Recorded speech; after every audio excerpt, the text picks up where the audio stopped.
Regular సర్జరీకి laparoscopic సర్జరీకి ఉండే మేజర్ డిఫరెన్సెస్ ఏంటి? మనం కడుపులో ఉన్న ఆర్గన్స్ అన్నిటికీ స్పేస్ అనేది క్రియేట్ చేసుకొని దాంట్లో కెమెరా పెట్టేసి ఆ కెమెరాని వీడియో మానిటర్ తో కనెక్ట్ చేసేసి గట్టిగా మాట్లాడితే సూర్యుడు ఉదయించే టైంలో పేషెంట్ అడ్మిట్ అవుతారు, సూర్యుడు అస్తమించే టైం పేషెంట్ డిశ్చార్జ్ అయిపోయేంత అడ్వాన్స్డ్ ఉన్నాయి. So surgery fast results. Yes.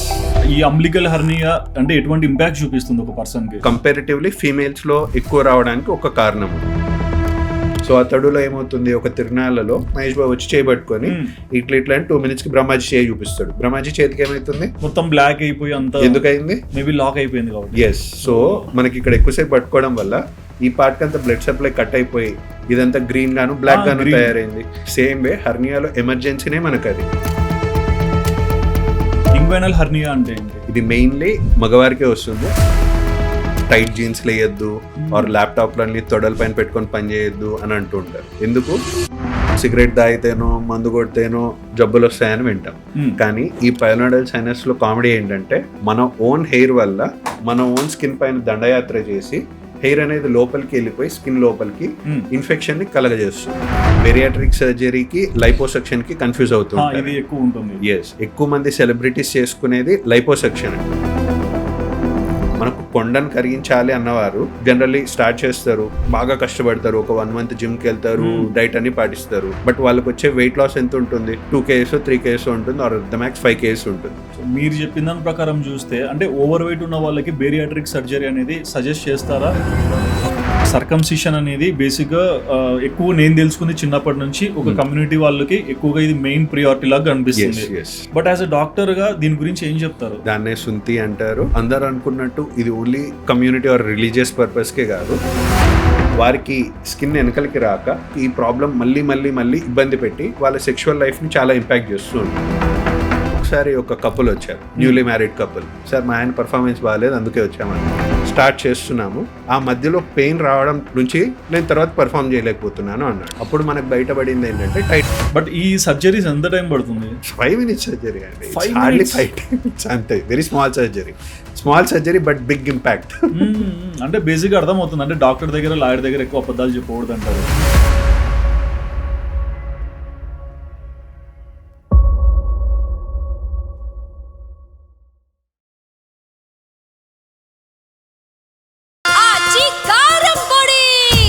అదరగొట్టే కారం రంగు రుచి ఆచి కారం పొడి. హాయ్ అండి. హాయ్.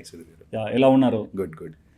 డాక్టర్ అనేసరికి గైనకాలజిస్టో లేకుంటే డయాబెటీసో ఇలా డిఫరెంట్ స్ట్రీమ్స్ వాళ్ళని చూస్తుంటాం. బట్ లాప్రోస్కోపిక్ కూడా రిలేటెడ్ డాక్టర్స్ ఉంటారని నేను మీ ఇంటర్వ్యూ చూస్తున్నప్పుడు అర్థమైంది. సో ఏంటంటే మీరు ఈ ప్రొఫెషన్ చూస్ చేసుకోవడానికి అసలు మీ బ్యాక్ ఎండ్ స్టోరీ ఏంటి? So to start with, I'm a first generation doctor in the family అండి. సో ఇది వరకు డాక్టర్స్ ఏం లేరు, మనమే ఫస్ట్. ఓకే. సో చిన్నప్పటి నుంచి సమ్హౌ పెరిగిన ఎన్విరాన్మెంట్ ఆర్ ఇంట్లో ఉన్న హెల్త్ ప్రాబ్లమ్స్ ఆర్ ఏదొచ్చినా అప్పుడు చెన్నైకి వెళ్ళే వాళ్ళం. అలా చూస్తూ ఫ్యామిలీలో పెరిగిన ఎన్విరాన్మెంట్ ప్రకారం ఎక్కడో మనకు మెడికల్ ఫీల్డ్లో ఇంట్రెస్ట్ వచ్చేటట్లు వచ్చింది. So right from childhood I thought of becoming a doctor only. Okay. But down the lane after my house surgery I choose surgery over medical branches.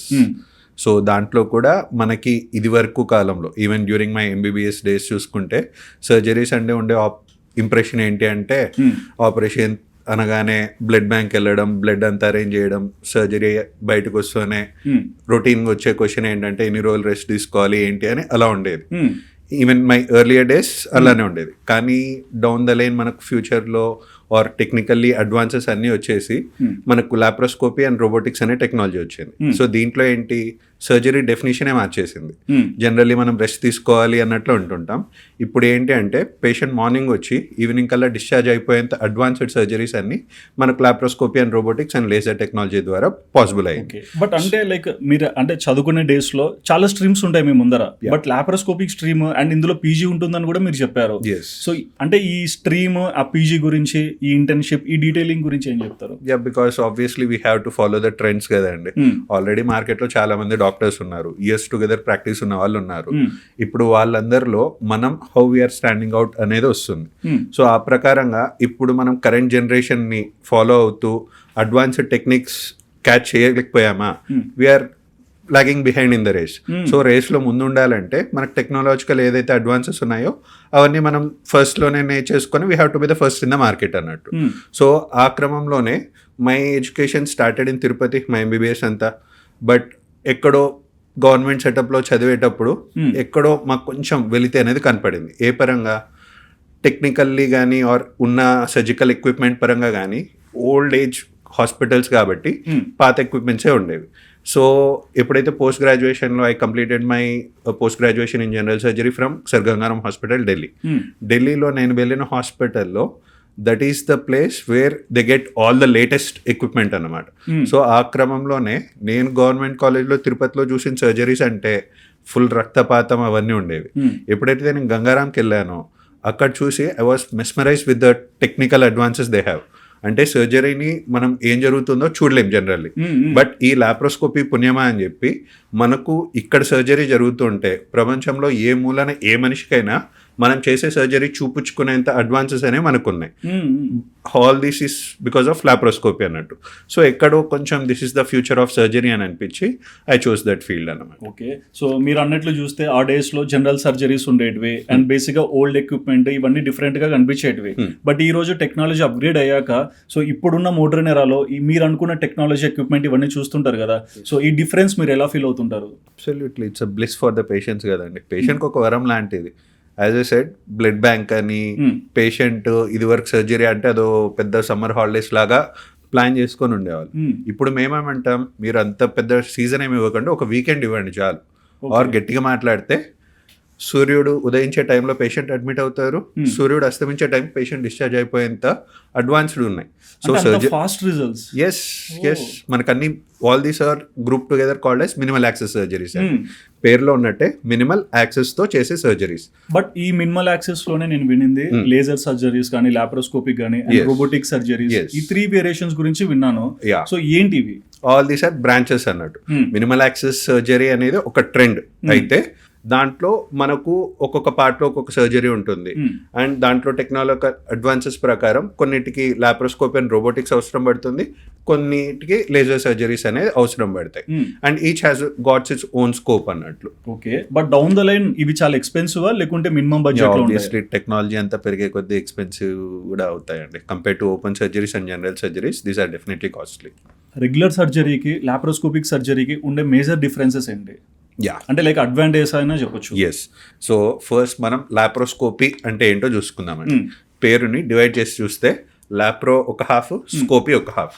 Scopy అంటే అంటాం చూడడం, లైక్ టెలిస్కోప్ అంటాం. అంటే ఏంటి, దూరంగా ఉన్నదాన్ని మనం చూస్తే దాన్ని టెలిస్కోప్ అంటారు.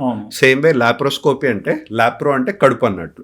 సో కడుపులో ఉన్న అవయవాలని మనం చూడడానికి, ఆర్గన్స్ లోపల ఉన్న వాటిని చూడడానికి మనం పెద్దగా కట్ చేసి చీల్చి చెండాడి ఓపెన్ చేసి చూడడం అవసరం లేకుండా, సేమ్ లోపల ఉన్న ఆర్గన్స్ అన్నిటిని చూడడానికి చిన్న చిన్న హోల్స్. ఆ చిన్న హోల్ ఎంత అంటే 0.5 to 1 centimeter అంత చిన్న హోల్తో లోపల ఉన్న ఆర్గన్స్ అన్ని చూడగలుగుతాం. But how? అంత చిన్న హోల్లో మనం కెమెరా అనేది పెట్టేసుకుంటాం. సో కెమెరా పెట్టేసుకొని ఆ కెమెరాని మనం ఒక వీడియో మానిటర్తో కనెక్ట్ చేసుకొని రెస్ట్ ఆల్ సర్జరీస్ లైక్ ఏ వీడియో గేమ్. మనకి ఎట్లయితే వీడియో గేమ్ ఆడేటప్పుడు టీవీ చూస్తూ మనకు గేమ్ కంట్రోల్స్ అన్ని మన చేతిలో ఉండి మనం ఎట్లా ఆపరేట్ చేస్తాము, సేమ్ వే లాప్రోస్కోపీలో కూడా మనం కడుపులో ఉన్న ఆర్గన్స్ అన్నిటికీ right from top to bottom ఏ ఆర్గన్స్కి అయినటికైనా లోపల కడుపులో కొంచెం స్పేస్ అనేది క్రియేట్ చేసుకొని దాంట్లో కెమెరా పెట్టేసి ఆ కెమెరాని వీడియో మానిటర్తో కనెక్ట్ చేసేసి రెస్ట్ ఆల్ సర్జరీ ఒక హోల్ ద్వారా మనం కెమెరా పెట్టాం, rest holes will be equivalent to my right and left hand. Because చేయడానికి సర్జరీస్కి ఇన్స్ట్రుమెంట్స్ కావాలి కదా. సో ఆ చిన్న హోల్స్ ద్వారానే మనకు స్పెషల్లీ డిస్కైండ్ లాప్రోస్కోపీ ఇన్స్ట్రుమెంట్స్ ఉంటాయి, పెన్ కంటే సన్నగా పొడుగ్గా ఉంటాయి. సో ఈ చిన్న ఇన్స్ట్రుమెంట్స్ ద్వారానే మనకు సర్జరీస్ అన్నీ అయిపోతున్నాయి కాబట్టి they will get all the advantages of laparoscopy. Like చిన్న హోల్స్తోనే అయిపోయింది, హోల్ చిన్నగా ఉంది కాబట్టి బ్లడ్ లాస్ ఏముండదు, గంతకు దగ్గర బొంత అన్నట్టు చిన్న హోల్ కాబట్టి పెయిన్ పెద్దగా ఉండదు. ఓపెన్ సర్జరీలు అనుకోండి, పెద్ద పెద్ద కోతలు ఉంటాయి, దానికి కుట్లు వేస్తారు, కుట్లు ఇన్ఫెక్ట్ కాకుండా మళ్ళీ డ్రెస్సింగ్స్ అనేవి చేసుకోవాలి, గాయం అంతా బాగా మానిన తర్వాత మళ్ళీ కుట్లు ఇప్ప తీసుకోవడాలన్నీ ఉంటాయి. అదే మనకు లాప్రోస్కోపిక్ సర్జరీ అనుకోండి, చాలా చిన్న హోల్సే కాబట్టి పెయిన్ ఉండదు, బ్లడ్ లాస్ ఉండదు, పేషెంట్ నెక్స్ట్ రోజే కూడా మనం స్నానం చేయించేంత అడ్వాన్సెస్ అనేవి మనకు లాప్రోస్కోపీ ద్వారా సాధ్యమవుతుంది. ఓకే, బట్ స్టిచెస్ అన్నారు అంటే లాప్రోస్కోపిక్లో స్టిచెస్ యూజ్ చేస్తారా? నాట్ నెసెసర్లీ అండి, because size of the incision పెద్దదైతే మనం దాన్ని అతికించడానికి చాలా కావాలి. లైక్ బలమైనతో కూడుకున్న స్టిచెస్ కానీ సూచర్ మెటీరియల్స్ అంటాం, అవన్నీ అవసరం అవుతాయి. బట్ ఈ లాప్రోస్కోపీలో వచ్చే ఇన్సిషన్స్ చాలా చిన్నగా ఉంటాయి కాబట్టి దానికి జస్ట్ సామాన్యుడికి అర్థమయ్యే చెప్పాలంటే ఫెవికాల్ లాంటిది, స్కిన్ గ్లూ అంటాము మెడికల్ టర్మ్స్లో. చిన్న ఇన్సిషన్స్కి బయట కుట్లేసి మళ్ళీ కుట్లు ఇప్పు తీసుకోవడాలనే అవసరం లేకుండా మనకు అడ్వాన్సెస్ పరంగా డిజాల్వబుల్ స్టిచెస్ అని ఉంటాయి. అంటే దానంతకు అవే కరిగిపోయేవి, అది కూడా బయటకి ఏం కనపడకుండా అంతా లోపలే. లిటరలీ పేషెంట్ బయట చూస్తే సర్జరీ జరిగిందా లేదా అన్నంత చిన్న స్కార్స్తో ఆర్ ఇన్విజిబుల్ స్కార్స్తో మనకు సర్జరీస్ అన్ని పాసిబుల్ అవుతాయి. మీరు చెప్పిన దాని ప్రకారం చూస్తే మినిమల్ యాక్సెస్ సర్జరీస్లో స్మాల్ కట్స్ చిన్న చిన్న అంటే మైనర్ దాంతోనే ఆపరేషన్ కంప్లీట్ అవుతుంది. బట్ బేసిక్గా ఆపరేషన్ అనేసరికి చాలా మందికి ఏముంటుందంటే మైండ్లో ఏమేమి ఉంటుందో ఏం జరుగుతుందో ఒక డిఫరెంట్ లైక్ చాలా డ్రామా ఒక పేషెంట్ ఫేస్ చేస్తుంటారు కదా. సో పేషెంట్ మీ దగ్గరకు వచ్చి ఎన్నో మిస్కన్సెప్షన్స్ మిమ్మల్ని అడుగుతుంటారు. సో ఎక్కువగా ఏ విషయంలో టెన్షన్ పడుతుంటారు? చాలా టెన్షన్స్ ఉంటాయండి. ఎన్ని రోజులు రెస్ట్ తీసుకోవాలి, స్టాండర్డ్ క్వశ్చన్ సర్జరీ తర్వాత కంపల్సరీ రెస్ట్ తీసుకోవాలి, అది తినకూడదు ఇది తినకూడదు అని చాలా మిస్కన్సెప్షన్స్ ఉంటాయి. నో మోర్ అవన్నీ ఇప్పుడు ఉన్న కరెంట్ ఎరాలో వ్యాలిడ్ క్వశ్చన్సే కాదు. బికాస్ మా ప్రకారం హాస్పిటల్లో అడ్మిట్ అయిన ఆ ఒక్క రోజే తనని పేషెంట్గా కన్సిడర్ చేస్తాం తప్ప from the very next day he's considered as a normal person. అందరిలాగే తింటారు, అందరిలాగే తిరుగుతారు.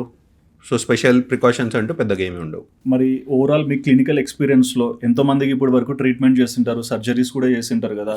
సో లైక్ మీరు పేషెంట్ రికవరీలో చూసిన మోస్ట్ సర్ప్రైజింగ్ థింగ్ ఏంటి? This is the surprising thing కదండి. అంటే డౌన్ ద లైన్ ఒక 15 years ముందు మా ప్రకారం సర్జరీస్ అంటే చాలా పేషెంట్ ఒక వారం రోజులో 10 రోజులు ఇంకా గవర్నమెంట్ హాస్పిటల్లో చదివాం కాబట్టి 2 weeks 3 weeks అలానే గవర్నమెంట్ హాస్పిటల్లో ఉండేవాళ్ళు. ఇప్పుడేంటి కంప్లీట్లీ ట్రాన్సిషన్ వచ్చేసింది కదా.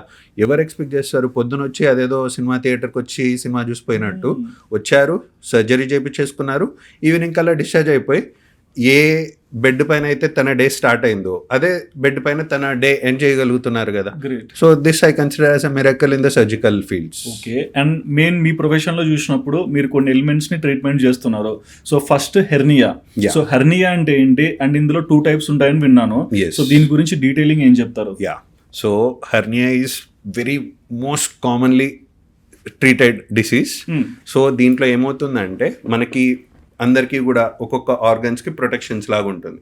సపోజ్ తలలో బ్రెయిన్కి ప్రొటెక్షన్ లాగా మనకు స్కల్ ఉంది, ఛాతిలో చెస్ట్లో మనకు హార్ట్ అండ్ లంగ్స్ ఉన్నాయి, దానికి ప్రొటెక్షన్ లాగా రిబ్కేజ్ అనేది ఉంది. అదే మన కడుపులో చూసుకుంటే we have multiple organs. Liver అంటాం, గాల్ బ్లాడర్, ప్యాంక్రియాస్, కిడ్నీస్ అని, పేగులని, గర్భసంచి అని, ఓవరీస్, యూట్రస్, ఇన్ని ఆర్గన్స్ ఉన్న కడుపులో మనకి ఎటువంటి బోనీ ప్రొటెక్షన్ లేదు. బికాస్ మనం తిన్న తర్వాత ఫుడ్ వల్ల కడుపు అనేది ఎక్స్పాండ్ అవ్వాలి. సో అందుకే బై బర్త్ మన ఆర్కిటెక్చర్లో బోన్ అనేది కడుపులో లేదు, కానీ ప్రొటెక్షన్ అయితే ఏదో ఒకటి కావాలి. సో ఆ ప్రొటెక్షన్ ఉండడానికే మనకు దేవుడిచ్చిన ప్రొటెక్షన్ ఏంటంటే సిక్స్ ప్యాక్ మజిల్ అంటాం కదా. దాంట్లో ఏమవుతుంది, మన ఫ్యాట్ అంతా కరిగిచ్చేసి మన మజిల్ని బల్క్ చేస్తే that is commonly refer to as 6 pack. So ఇప్పుడు అలా మనకు ప్రొటెక్షన్ లాగా ఉన్న మజిల్లో ఎక్కడన్నా గ్యాప్ ఆర్ దాన్నే మెడికల్ టర్మ్స్లో డిఫెక్ట్ అంటారు. అలా గ్యాప్ వచ్చినప్పుడు ఏమవుతుంది, కడుపులో ప్రెషర్ పెరిగినప్పుడల్లా లోపల ఉన్నవి బయటికి రావాలని చూస్తాయి. జస్ట్ లైక్ ఇప్పుడు ఒక రూమ్ తీసుకున్నాం, ఆ రూమ్ కెపాసిటీ 5 members అనుకున్నాం. 5 members ఉన్నంత వరకు బాగానే ఉంది. ఇఫ్ ఆ రూమ్లో ఇంకొక 50 members ఎంటర్ అయ్యారు అనుకోండి, సఫకేషన్ అని ప్రెషర్ ఫీల్ అవుతారు కదా. అలాంటప్పుడు ఎవరన్నా డోర్ తెరిస్తే ఎలాగైతే జనాలు పరుగు అని బయటకు వస్తారో సేమ్ వే హెర్నియాలో కూడా మనకు అది ప్రెషర్ కుక్కర్ లాంటిది. ప్రెషర్ అంటే ఏంటి, మనం డే స్టార్ట్ చేసినప్పటి నుంచి తెలుసో తెలియకో కడుపు పైన ప్రెషర్ పడుతూనే ఉంటుంది. ఏ పరంగా, రైట్ ఫ్రమ్ ద టైం మనం బెడ్ పై నుంచి లేస్తున్నాం, it's equivalent abdominal crunch exercise లాగే కడుపులో ప్రెషర్ పడుతుంది. లేగానే యూరినల్స్కి వెళ్తున్నారు, ప్రెషర్ పెడితేనే కదా లోపల ఉన్నది బయటకు వస్తుంది. సో ఇలా మనం తెలిసో తెలియక దగ్గుతున్నాం, తుమ్ముతున్నాం, బరువులు ఎత్తుతున్నాం, కడుపులో ప్రెషర్ పడుతూనే ఉంటుంది. టిల్ ద టైం మనకున్న ప్రొటెక్షన్ ఆ గోడ అనేది పదిలంగా ఉన్నంత వరకు ఏమీ కాదు. కానీ ఈ హెర్నియా అనే డిసీజ్లో ఏమవుతుందంటే ఆ గోడ వీక్నెస్ అనేది స్టార్ట్ అవుతుంది. సో ఆ వీక్ అయిన చోట నుంచి లోపల ఉన్నవన్నీ బయటికి రావడానికి చూస్తే that is refer to as hernia. And ఇందులో అంబ్లికల్ హెర్నియా, ఇంగ్వైనల్ హెర్నియా అని విన్నాను. సో ఏంటి అంబ్లికల్ హెర్నియా? సో మనకు ఈ హెర్నియా అనేది జనరల్ టర్మ్ అయితే ఎక్కడ వచ్చింది, ఏ భాగంలో జబ్బు వచ్చింది అనే దాన్ని బట్టి పదాలు ఉంటాయి. లైక్ అంబిలికల్ హెర్నియా అంటాం, అంబిలికస్ అంటే బొడ్డు దగ్గర వచ్చింది. లేదా ఇంకా కామన్ హెర్నియా ఇంగ్వైనల్ హెర్నియా అంటాం, అంటే మగవారికి గజ్జల్లో వాపు వస్తుంది, దాన్ని ఇంగ్వైనల్ హెర్నియా అంటాం. సో ఫస్ట్ ఈ అంబ్లికల్ హర్నియా అంటే ఎటువంటి ఇంపాక్ట్ చూపిస్తుంది ఒక పర్సన్ కి? యా, సో ఫస్ట్ అసలు అంబిలికల్ హెర్నియా ఎందుకు వస్తుందో తెలుసుకుంటే ఇది మోస్ట్లీ ఫీమేల్స్లోనూ రావచ్చు, మేల్స్లోను ఇద్దరిలోనూ రావచ్చు. బట్ కంపారిటివ్లీ ఫీమేల్స్లో ఎక్కువ రావడానికి ఒక కారణం ఉంది. ఏంటి అసలు అంబిలికల్ హెర్నియా ఎందుకు వస్తుంది అని చూసుకుంటే, మనం తల్లి గర్భంలో ఉన్నప్పుడే ఈ వీక్నెస్ అనేది స్టార్ట్ అవ్వడం జరిగింది. ఎలా? మనం తల్లి గర్భంలో ఉన్నప్పుడు తల్లికి బిడ్డకున్న ఏకైక కనెక్షన్ ఆ పేగు అంటాం. సో మనకున్న గోడలో మనమే ఒక చిన్న కిటికీ లాగా ఒక విండో తెరిచి అంబిలికల్ కార్డ్ని రమ్మని చెప్పడం జరిగింది. సో వన్స్ బిడ్డ పుట్టగానే ఆ అంబిలికల్ కార్డ్ అనేది రాలిపోతుంది. రాలిపోయాక ఆ చుట్టుపక్కల ఉన్న మజిల్స్ కూడా ఆ గ్యాప్ని ఉందా లేదా అని దగ్గరకు వచ్చేస్తాయి. ఎంత దగ్గరకు వచ్చినా గోడే కిటికీ. సో దొంగ ఎవడైనా దాడి చేయాలనుకుంటే గోడ కంటే కిటికీని బద్దలు కొట్టినట్టు సేమ్ వే ఈ వీక్నెస్ అయిన అంబిలికస్ పాయింట్ దగ్గర ఎక్కువగా ఫీమేల్స్కి వస్తుంది అన్నాం కదా. ఎందుకు ఫీమేల్స్కి వస్తుంది అంటే ఫీమేల్స్కి ప్రెగ్నెన్సీ అనేది ఒకటి ఉండనే ఉంది. ఆర్ ఎవరన్నా లావ్ ఎక్కారు, వీటిలో ఏమవుతుంది, మనకు ఇప్పుడు ఒక బెలూన్ తీసుకొని బెలూన్లో చిన్న హోల్ పెట్టి బెలూన్ని స్ట్రెచ్ చేస్తే సెంటర్లో ఉన్న హోల్ కూడా పెద్దది అవుతుంది కదా. సేమ్ వే ఈ మనం పుట్టినప్పటి నుంచి బొడ్డు దగ్గర అందరికీ వీక్నెస్ ఉండనే ఉంది. బట్ ఆ వీక్నెస్ పైన ఎవరైనా ప్రెషర్ పెట్టారు ఎక్స్ట్రాగా, అంటే ఇట్లా సపోజ్ లేడీస్ ఎవరైనా ప్రెగ్నెంట్ అయ్యారు, లేదా మగవారే ఫుల్ బాగా లావెక్కిపోయారు, లేదా వాళ్ళు ప్రొఫెషన్ రీత్యానే బరువులు ఎత్తుతున్నారు, వీరిలో ఏమవుతుంది ఆ వీక్ పాయింట్ అయిన అంబిలికస్ కాస్త కొంచెం ఏజ్ పెరిగే కొద్దీ ప్రెషర్ పెరిగే కొద్దీ ఓపెన్ అప్ అయిపోయి లోపల ఉన్న పేగులన్నీ బయటికి రావడానికి చూస్తే దాన్నే అంబిలికల్ హెర్నియా అంటారు. అండ్ ఇది ఎక్కువగా బేబీస్ లోనే వస్తుందని వింటాను. నాట్ ఎగ్జాక్ట్లీ అండి. Hernia is a universal disease అంటాం. అంటే అప్పుడే పుట్టిన పిల్లోడి నుంచి 90 ఏళ్ళు 95 ఏళ్ళు ఉన్న ముసలివారి వరకు ఏ ఏజ్ గ్రూప్కైనా మగాళ్ళు ఆడోళ్ళు అని సంబంధం లేకుండా అందరికీ కూడా ఈ హెర్నియా అనే డిసీజ్ రావచ్చు. ఓకే, వీటికి ఎటువంటి ట్రీట్మెంట్ చేస్తారు? సేమ్, ఎక్కువ మంది మెడిసిన్స్ ఏమన్నా ఉన్నాయా అని అడుగుతారు. But unfortunately the only treatment is surgery. It's just like మనం జనాలకి ఏం చెప్తామంటే టైర్ పంక్చర్ అయింది, టైర్ పంక్చర్ అయిపోయి లోపల ఉన్న గాలంతా బయటికి వెళ్తుంటే బయటికి పోకుండా మనం ఎట్లయితే ప్యాచ్తో రిపేర్ చేస్తామో సేమ్ వే హెర్నియా సర్జరీలో కూడా మనకు మెష్ అనే దాంతో ప్యాచ్ చేయడం జరుగుతుంది. సో ఈ మెష్ అనేది ఆల్మోస్ట్ ఓ మస్కిటో నెట్ లాగే ఉంటుంది. దాన్ని మనం లోపల బాడీ లోపల ఇన్సర్ట్ చేసుకొని ఆల్రెడీ బలహీనపడిన కండరాలని బలపరుచుకునేలా మనం ఈ అడిషనల్ మెష్ అనేది పెట్టుకుంటాం. సో ఈ మెష్ పెట్టుకోవడం వల్ల మనకు అడిషనల్ ప్రొటెక్షన్ వస్తుంది. ఏ విధంగా అంటే మనం ఇందాకే అనుకున్నట్టు మస్కిటో నెట్ లాగా ఉంటుందన్నాం కదా. సో ఇప్పుడు ఆ మస్కిటో నెట్ అనేది మజిల్ పైన పెట్టుకుంటే ఆ మజిల్ అనేది గ్రో అయిపోయి ఈ మస్కిటో నెట్ మధ్యలో ఉన్న గ్యాప్స్ మధ్యలో ఒక కొత్త వాల్ లాగా ఫామ్ అవుతుంది అనమాట. ఓకే, సో మరి సైడ్ ఎఫెక్ట్ ఏముండదు? సైడ్ ఎఫెక్ట్ ఏముంటుందండి, మనకి ఇవన్నీ టైం టెస్టెడ్ కదా. ఈ మెష్ పెట్టుకోవడం అనేది 30-40 ఇయర్స్ నుంచి మనకు రీసెర్చ్ చేసి మనకు ఏ మెటీరియల్ అయితే బెటర్, ఏది వాడితే ఇన్ఫెక్షన్స్ రాకుండా ఉంటుంది, ఏది వాడితే పేషెంట్ టాలరెన్స్ బాగా ఉంటుందని చాలా రీసెర్చ్ చేసి మనకి ఇప్పుడు వచ్చిన మెషినరీస్ అన్ని మంచిగా రిఫైన్డ్ మెషర్స్ ఉంటాయి వితౌట్ సైడ్ ఎఫెక్ట్స్. అంటే ఇప్పుడు బేసిక్గా ఒక పేషెంట్కి ఏదైనా ట్రీట్మెంట్ చేయాలి, ఆపరేషన్ సర్జరీ ఉన్నప్పుడు ఈ మెస్ ఇటువంటివన్నీ ఇన్సర్ట్ చేస్తారు కదా. సో అవన్నీ వాళ్ళకి ఇన్ఫార్మ్ చేసినప్పుడు వాళ్ళ నుంచి ఏమైనా డిఫరెంట్ క్వశ్చన్స్ వస్తాయా మీకు? డెఫినెట్లీ ఏ ఒక్కరికి మనకి బయట నుంచి ఒకటి బాడీలో పెట్టేస్తున్నారు అంటే కొంచెం కంగారు ఉండనే ఉంటుంది. ఇన్ఫ్యాక్ట్ పేషెంట్ కంటే కూడా డాక్టర్స్ పరంగా చాలా జాగ్రత్తలు పాటిస్తామండి. ఎందుకు అంటే మన బాడీలో ఎక్కడైనా ఇన్ఫెక్షన్ వచ్చింది, మనం యాంటీబయాటిక్ని టాబ్లెట్ రూపంలోనో ఆర్ ఇంజెక్షన్ రూపంలోనో తీసుకున్నాం, మనకు అది బ్లడ్లో కలిసి ఎక్కడైతే ఇన్ఫెక్షన్ ఉందో అక్కడ పనిచేస్తూ ఉంటుంది. బట్ మెష్ కానీ or for that matter implants అంటాం. అంటే బయట నుంచి బాడీలో పెట్టుకునేవి ఏవైనా సరే, లైక్ కంట్లో క్యాట్రాక్ట్ ఆపరేషన్, శుక్లాలకి లెన్స్ పెడతారు, లేదంటే హార్ట్లో స్టంట్ వేస్తారు, నీ రీప్లేస్మెంట్లో ఇంప్లాంట్స్ అనేవి వేస్తారు. ఇలా ఏది బయట నుంచి బాడీలో పెడుతున్నా అత్యంత జాగ్రత్తలు పాటించాలి, అవి ఇన్ఫెక్షన్ కాకుండా. ఎందుకు అంటే మన బాడీలో పార్ట్లో ఇన్ఫెక్షన్ వస్తే మనం యాంటీబయాటిక్ వాడతాం, ఎక్కడైతే ప్రాబ్లం ఉందో అక్కడ యాంటీబయాటిక్ పనిచేసి మనకు ప్రాబ్లం క్లియర్ అవుతుంది. బట్ ఈ మెష్ కానీ ఈ ఇంప్లాంట్స్ అనేవి మనం బయట నుంచి బాడీలో పెడుతున్నప్పుడు అవి ఎట్టి పరిస్థితుల్లో ఇన్ఫెక్షన్ కాకుండా చూసుకోవడం అనేది మోస్ట్ ఇంపార్టెంట్. ఎందుకంటే అది వన్స్ ఇన్ఫెక్షన్ అయ్యాయా మనం ఎన్ని కోట్లు పెట్టి యాంటీబయాటిక్ వాడినా అది ఉపయోగం లేకుండా పోతుంది. బికాస్ ఫారిన్ బాడీ పైన ఈ యాంటీబయాటిక్స్ అనేవి పనిచేయవు కాబట్టి. సో అందుకే అత్యంత జాగ్రత్త పెట్టుకొని ఈ ప్రికాషన్స్ అని పాటిస్తేనే మనకు సైడ్ ఎఫెక్ట్స్ ఏమీ లేకుండా ఉంటుంది. సో అందుకే ఇవి చేపించుకునేటప్పుడు కూడా చిన్న సెంటర్స్లో చేపించుకోకండి. బాగా స్టెరిలైజేషన్ ప్రోటోకాల్స్ ఎక్కడైతే బాగా పాటిస్తారో అక్కడ మాత్రమే చేపించుకోమని చెప్తూ ఉంటాం. ఓకే, అంటే ఈ చిన్న సెంటర్స్లో ఏమన్నా ఇబ్బంది అవుతుందా? స్టెరిలిటీ ఇష్యూ కదండి. లైక్ కొన్ని చిన్న ఊర్లలోకి వెళ్తే కాస్ట్ కటింగ్ గురించి ఆలోచించి ఇప్పుడు మెష్ అనేది జనరల్లీ మంచి సీల్డ్ ప్యాక్లో రావాలి. అంటే దాంట్లో కూడా 2-3 లేయర్స్ ఓపెన్ చేస్తే తప్ప ఆ మెష్ అనేది ఓపెన్ చేయలేం. ఎప్పుడైతే బయట చిన్న చిన్న ఊర్లలో చేస్తారో కాస్ట్ కటింగ్ గురించి వచ్చి ఒకే మెష్ని 2-3 వాడడము అట్లా చేసే కొద్దీ ఓపెన్ చేసిన పీస్ వెంటనే వాడేయాలి. కానీ ఎప్పుడైతే వాళ్ళు ఓపెన్ చేసి ఎక్కువ రోజులు పక్కన పెట్టేస్తారో ఇన్ఫెక్షన్ రిస్క్ అనేది కూడా పెరుగుతూ ఉంటుంది. Plus even designing of the operation theatre కూడా చాలా కొత్తగా ఉంటుంది. లైక్ ఎట్లా మనకి జనరల్ రూమ్స్లో అనుకోండి, మనకు ఏసీ అనేది ఒకటి పెట్టేస్తాం, ఒకటి కానీ 2 కానీ, బట్ ఆ గాలి ఏదైతే వస్తుందో ఆ రూమ్లోనే ఉండిపోతూ ఉంటుంది. బట్ మనకు ఆపరేషన్ థియేటర్లో అట్లుంటే కష్టం కదా, బికాజ్ ఆపరేషన్ థియేటర్లో ఇన్ఫెక్షన్ కేసెస్ చేస్తుంటాం, నాన్ ఇన్ఫెక్షన్ ఉంటాం. సో ఆ ఎయిర్ ఫ్లో ప్రాపర్గా ఉండేటట్టు మనకు లామినార్ ఎయిర్ ఫ్లో అని ఆపరేషన్ థియేటర్ కన్స్ట్రక్షనే వేరుగా ఉంటుంది. లైక్ ఒక క్లోజ్డ్ రూమ్ లో మనం దగ్గామనుకోండి, మన బ్యాక్టీరియా అంతా ఇక్కడే ఉండిపోతుంది. బట్ ఈ స్పెషల్లీ డిజైన్డ్ ఆపరేషన్ థియేటర్స్ వరకు మనకు ఎట్లుంటుందంటే గాలి పైనుంచి వస్తుంది, ఆ రూమ్ కి అన్ని కార్నర్స్ లో నుంచి సక్షన్ చేసేలా ఉంటుంది. సో దట్ ఒక సర్క్యూట్ లాగా గాలి వచ్చినట్టు వెళ్ళిపోవాలి, కానీ నిలువ ఉండకుండా స్పెషల్లీ డిజైన్డ్ ఆపరేషన్ థియేటర్స్ అంటూ ఉంటాయి వీటి వరకు. ఇంగ్వైనల్ హెర్నియా అంటే ఏంటి? ఇంగ్వైనల్ హెర్నియా అంటే గజ్జల్లో వచ్చే హెర్నియా అంటాం. సో ఇందాక చెప్పుకున్నట్టు మగవారితో పోల్చుకుంటే ఆడవారికి అంబిలికల్ హెర్నియా, బొడ్డు దగ్గర హెర్నియా ఎక్కువ వస్తుంది అన్నాం కదా. దీంట్లో ఇంగ్వైనల్ హెర్నియా రివర్స్ అన్నమాట. ఇది మెయిన్లీ మగవారికే వస్తుంది, ఆడవారిలో తక్కువగా వస్తూ ఉంటుంది. దానికి కూడా ఒక స్పెసిఫిక్ రీజన్ ఉంటుంది. ఏమవుతుంది అంటే లైక్ ఇందాక మనకు చెప్పుకున్నట్టు అంబిలికల్ హెర్నియాలో తల్లి బిడ్డ కనెక్షన్ ఉన్నట్టు ఈ ఇంగ్వైనల్ హెర్నియా రావడానికి కూడా మనకు పుట్టుపూర్వోత్తరాలే కారణం. అంటే సైన్స్ ఉంటాయి. ఎస్ ఎందుకు వచ్చింది అనేది ఉంటుంది. మనం తల్లి గర్భంలో ఉన్నప్పుడు మగవారు ఎస్పెషల్లీ టెస్టిస్ అంటే వృషణం ఏదైతే ఉంటుందో మనకు పుట్టిన తర్వాత స్క్రోటం అనబడే సంచిలో ఉంటుంది, కానీ తల్లి గర్భంలో ఉన్నప్పుడు అది ఎక్కడో కడుపులో కిడ్నీ పక్కన ఉంటుంది. సో అలా కడుపులో కిడ్నీ పక్కన ఉన్న టెస్టిస్ కాస్త బయటికి కంపల్సరీ రావాలి. ఎందుకు రావాలి అని చూసుకుంటే మనం వింటుంటాం చూడండి అండి, అంటే టైట్ జీన్స్లు వేయద్దు, ఆర్ ల్యాప్టాప్లన్నీ తొడల పైన పెట్టుకొని పని చేయొద్దు అని అంటూ ఉంటారు. ఎందుకు? వీటన్నిటికీ ఒక మెడికల్ సైన్స్ రీజన్ ఏంటి అంటే మనకు టెస్టిస్ నుంచి మంచి క్వాలిటీ స్పర్మ్స్ రావాలి అంటే టెస్టిస్ టెంపరేచర్ అనేది తక్కువగా ఉండాలి.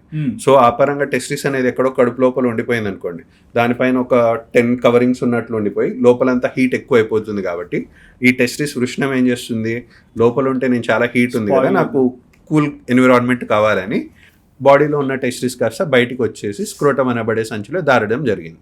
సో అది బయటకు వచ్చేటప్పుడు మన కడుపులో ఉన్న మజిల్ లేయర్స్లో ఒక చిన్న గ్యాప్ అనేది పెట్టుకొని బయటకు వెళ్ళడం జరిగింది. సో వెళ్ళేటప్పుడు ఊరికనే వెళ్ళదు, దానికి సంబంధించిన పైప్స్ అన్నీ ఉంటాయి కదా. పైప్స్ అంటే ఏంటి? దానికి బ్లడ్ సప్లై కావాలి, ప్లస్ మనకు స్పర్మ్స్ అన్నీ టెస్టిస్లో పుట్టినవి పెనిస్ ద్వారా బయటకు రావాలి. సో టెస్టిస్ నుంచి స్పర్మ్స్ బయటికి రావడానికి ఆ పైప్స్ ఏవైతే ఉంటాయో ఆ పైప్స్ అన్నీ కూడా ఆ మజిల్ ద్వారానే వెళ్ళడం వల్ల ఆ మజిల్లో ఉన్న గ్యాప్ కాస్త ఇంకా మనిషి దగ్గే కొద్దీ ఆర్ వయసు పెరిగే కొద్దీ కడుపులో ప్రెషర్ పెడతారు కదా, ఆ ప్రెషర్కి ఉందా లేదా అన్న హోల్ కాస్త కొంచెం ఓపెన్ అప్ అయిపోతే that leads to inguinal hernia అన్నమాట. ఓకే, మరి అంబ్లికల్కి ఇంగ్వైనల్ హెర్నియాకి కొత్త అడ్వాన్స్ ట్రీట్మెంట్స్ వచ్చాయని చెప్పారు కదా.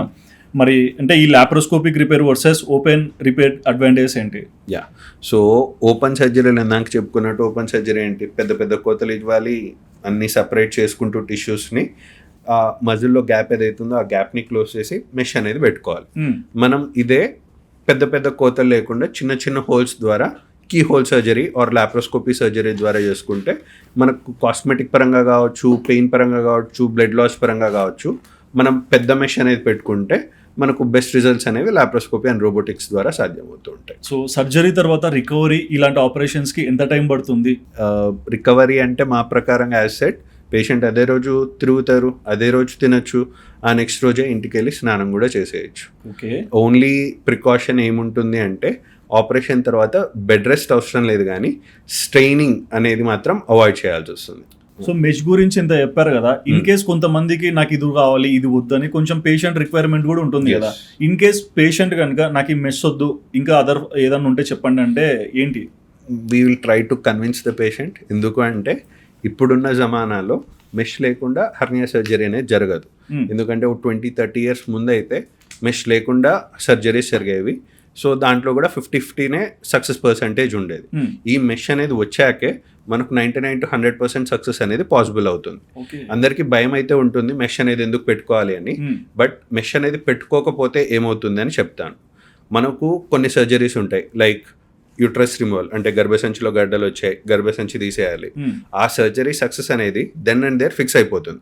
అంటే ఒకసారి గర్భసంచి తీసేసాం, మళ్ళీ గర్భసంచి పుట్టడం అంటూ జరగదు. సో సక్సెస్ అనేది ఫస్ట్ డే సక్సెస్ అయితే లైఫ్ లాంగ్ సక్సెస్ అయినట్టే. వేరాస్ హర్నియా సర్జరీస్ అనేవి అట్లా కాదు. ఇంకా కొంచెం బాగా రీసెర్చ్ చేస్తే మనకు ఒకసారి హర్నియా సర్జరీ జరిగింది, మళ్ళీ కూడా ఫెయిల్ అయింది అంటారు. హర్నియా సర్జరీ ఫెయిల్ అవ్వడం, యా. బట్ ఫెయిల్ అవ్వడం ఎందుకు అవుతుంది అంటే జస్ట్ అవుట్ ఆఫ్ సైన్స్ కాకుండా ఒక చిన్న కంపారిజన్ చేసుకుందాం. సపోజ్ నేను 80 kilos ఉన్నాను అనుకుందాం. ఓ టైలర్ దగ్గరికి పోయాను, టైలర్ ఒక షర్ట్ కుట్టించాడు, షర్ట్ వేసుకున్న తర్వాత మూమెంట్స్ అన్నీ కూడా బాగానే ఉన్నాయి అనుకుందాం. ఇప్పుడు ఈ షర్ట్ నేను ఒక 2-3 years యూజ్ చేయలేదు, నేను ఒకవేళ అబ్రాడ్ వెళ్ళానో లేకుంటే 80 kgs ఉన్న నేను ఫర్ సమ్ రీజన్ 110 kgs అయ్యాను. 110 kgs అయిపోయిన తర్వాత వచ్చి ఇదే షర్ట్ వేసుకొని ఇలా అంటే ఏమవుతుంది? ఊడిపోతుంది. సో అప్పుడు పోయి మనం టైలర్ని పోయి అడగగలమా, ఏరా ఏం కుట్టావు బాగాలేదని? అప్పుడు తప్పు ఎక్కడ జరిగింది? మనలోనే, మన వెయిట్ గెయిన్ అవ్వడం వల్ల. సేమ్ వే మనం హర్నియా సర్జరీ చేసేటప్పుడు మనం ఆలోచించాల్సింది ఈ రోజు గురించి కాదు, లైఫ్ లాంగ్ పేషెంట్కి హర్నియా రాకుండా ఉండాలంటే ఏం చేయాలి అని.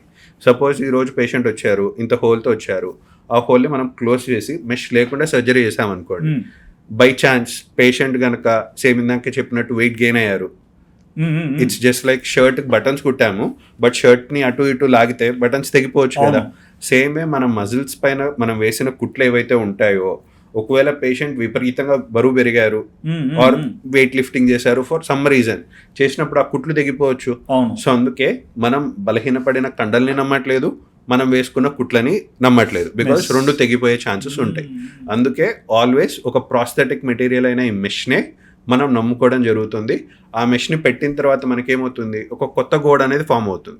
ఆ కొత్తగా ఏర్పడిన గోడలో కూడా మనకి మెష్ అనేది ఒక గోడలో సిమెంట్ లాంటిది అయితే, మెష్ మధ్యలో పెరిగిన మన మజిల్ అనేది ఒక ఇటుకల్లాగా తయారైపోయి ఒక కొత్త గోడతో ఫామ్ అయ్యేంత వరకు మనకు ఈ మెష్ అనేది మస్ట్ అండ్ షుడ్గా వేసుకుంటేనే హర్నియా ఇంకొకసారి జీవితంలో రాదు అని ధైర్యంగా ఉండొచ్చు.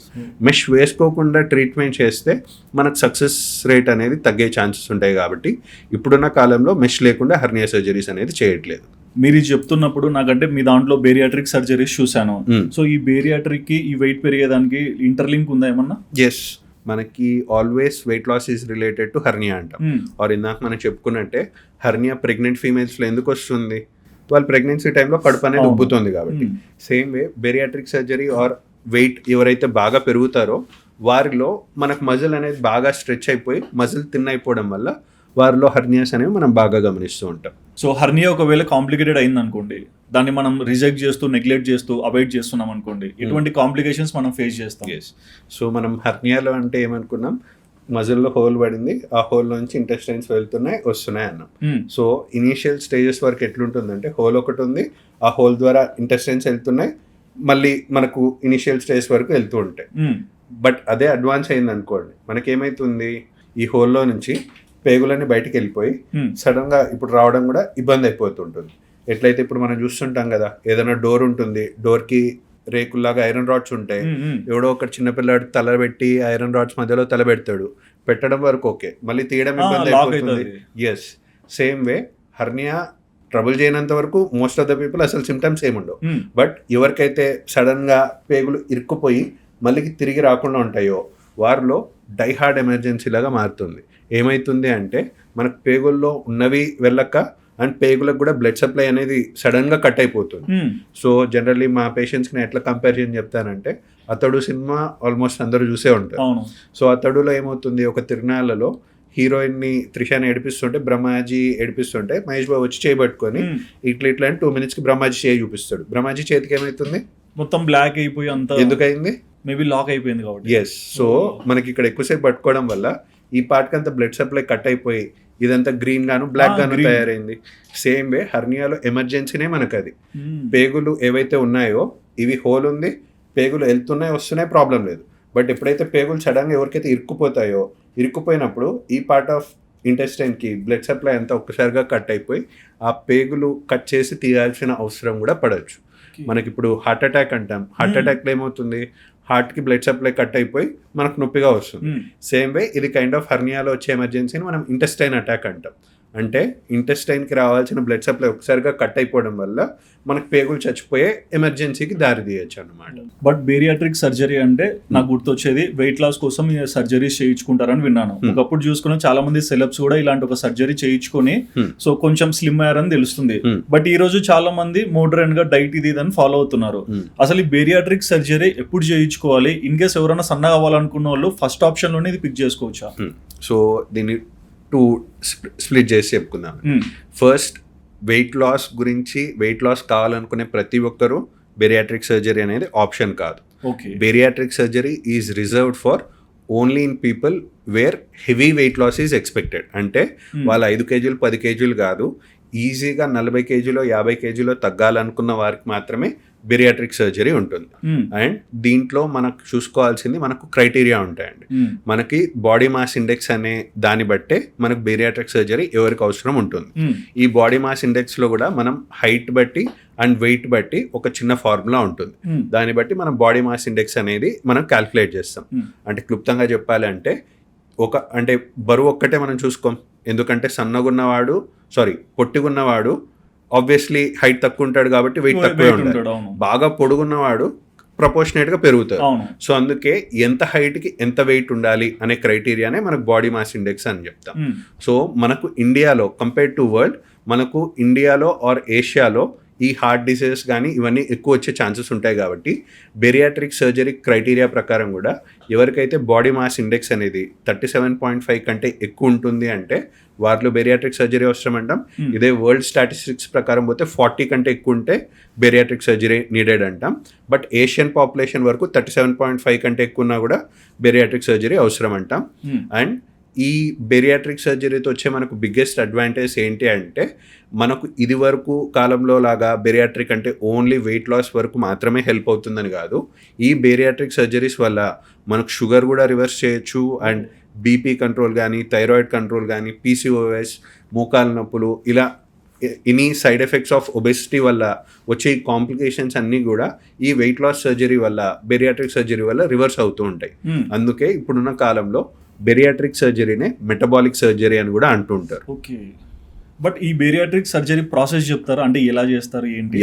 సో ఎక్కువ మంది కన్ఫ్యూజ్ అయ్యేది ఏంటి అంటే, బేరియాట్రిక్ సర్జరీకి లైపోసెక్షన్ కి కన్ఫ్యూజ్ అవుతుంది. ఎక్కువ ఉంటుంది.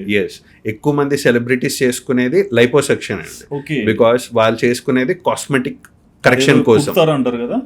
Not exactly. లైపోసెక్షన్ లో ఏమవుతుందంటే, పేరులో ఉన్నట్టే లైపోసెక్షన్ అంటాం. లైపో అంటే ఏంటి? లిపిడ్ ప్రొఫైల్ అంటాం. అంటే కొలెస్ట్రాల్ ఎంత ఉంది. సో లైపో అంటే లిపిడ్స్, సక్షన్ అంటే ఏంటి?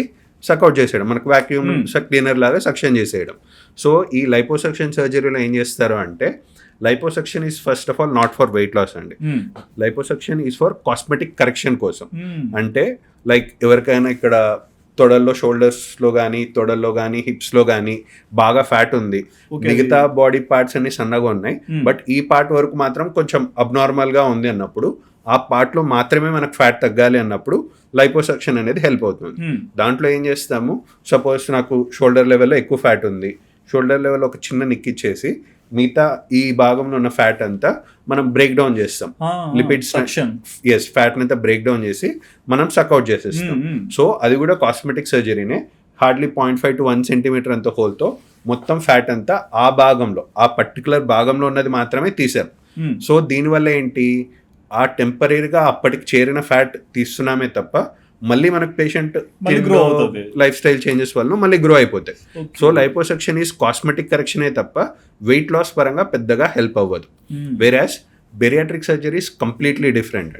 బేరియాట్రిక్ సర్జరీ వల్ల మనకు చాలా consistent and huge weight loss అనేది సాధించగలం. ఈ బేరియాట్రిక్ సర్జరీస్లో కూడా మనకు 2 టైప్స్ ఉంటాయి. రెస్ట్రిక్టివ్ సర్జరీస్ అంటాం, మాల్ అబ్జార్ప్టివ్ సర్జరీస్ అంటాం. అంటే క్లుప్తంగా చెప్పాలంటే, రెస్ట్రిక్టివ్లో సర్జరీలో ఏం చెప్తామంటే, మనకు ఫుడ్ అనేది సపోజ్ ఇక్కడ మనం హైదరాబాద్లో ఎప్పుడైనా బిర్యానీ ఆర్డర్ పెట్టుకున్నాం, ఫుల్ బల్క్ ఇస్తాడు, అంత బిర్యానీ కూడా మనం ఒక సిట్టింగ్లో వేయగలుగుతున్నాం. ఎందుకు అంటే మనకు స్టమక్ అనేది, అంటే కడుపు అనేది ఒక ట్యాంక్ లాంటిది, ఎంత తోస్తే ఎక్స్పాండ్ అవుతుంది. ట్యూబ్ లో గాలి నింపితే ఉంపుకున్నట్టు మన స్టమక్ కూడా ఉబ్బుకుంటూనే ఉంటుంది. మనకు రెస్ట్రిక్టివ్ ప్రొసీజర్స్ అంటే దాంట్లో స్లీవ్ గ్యాస్ట్రెక్టమీ అనే పదం ఉంటుంది.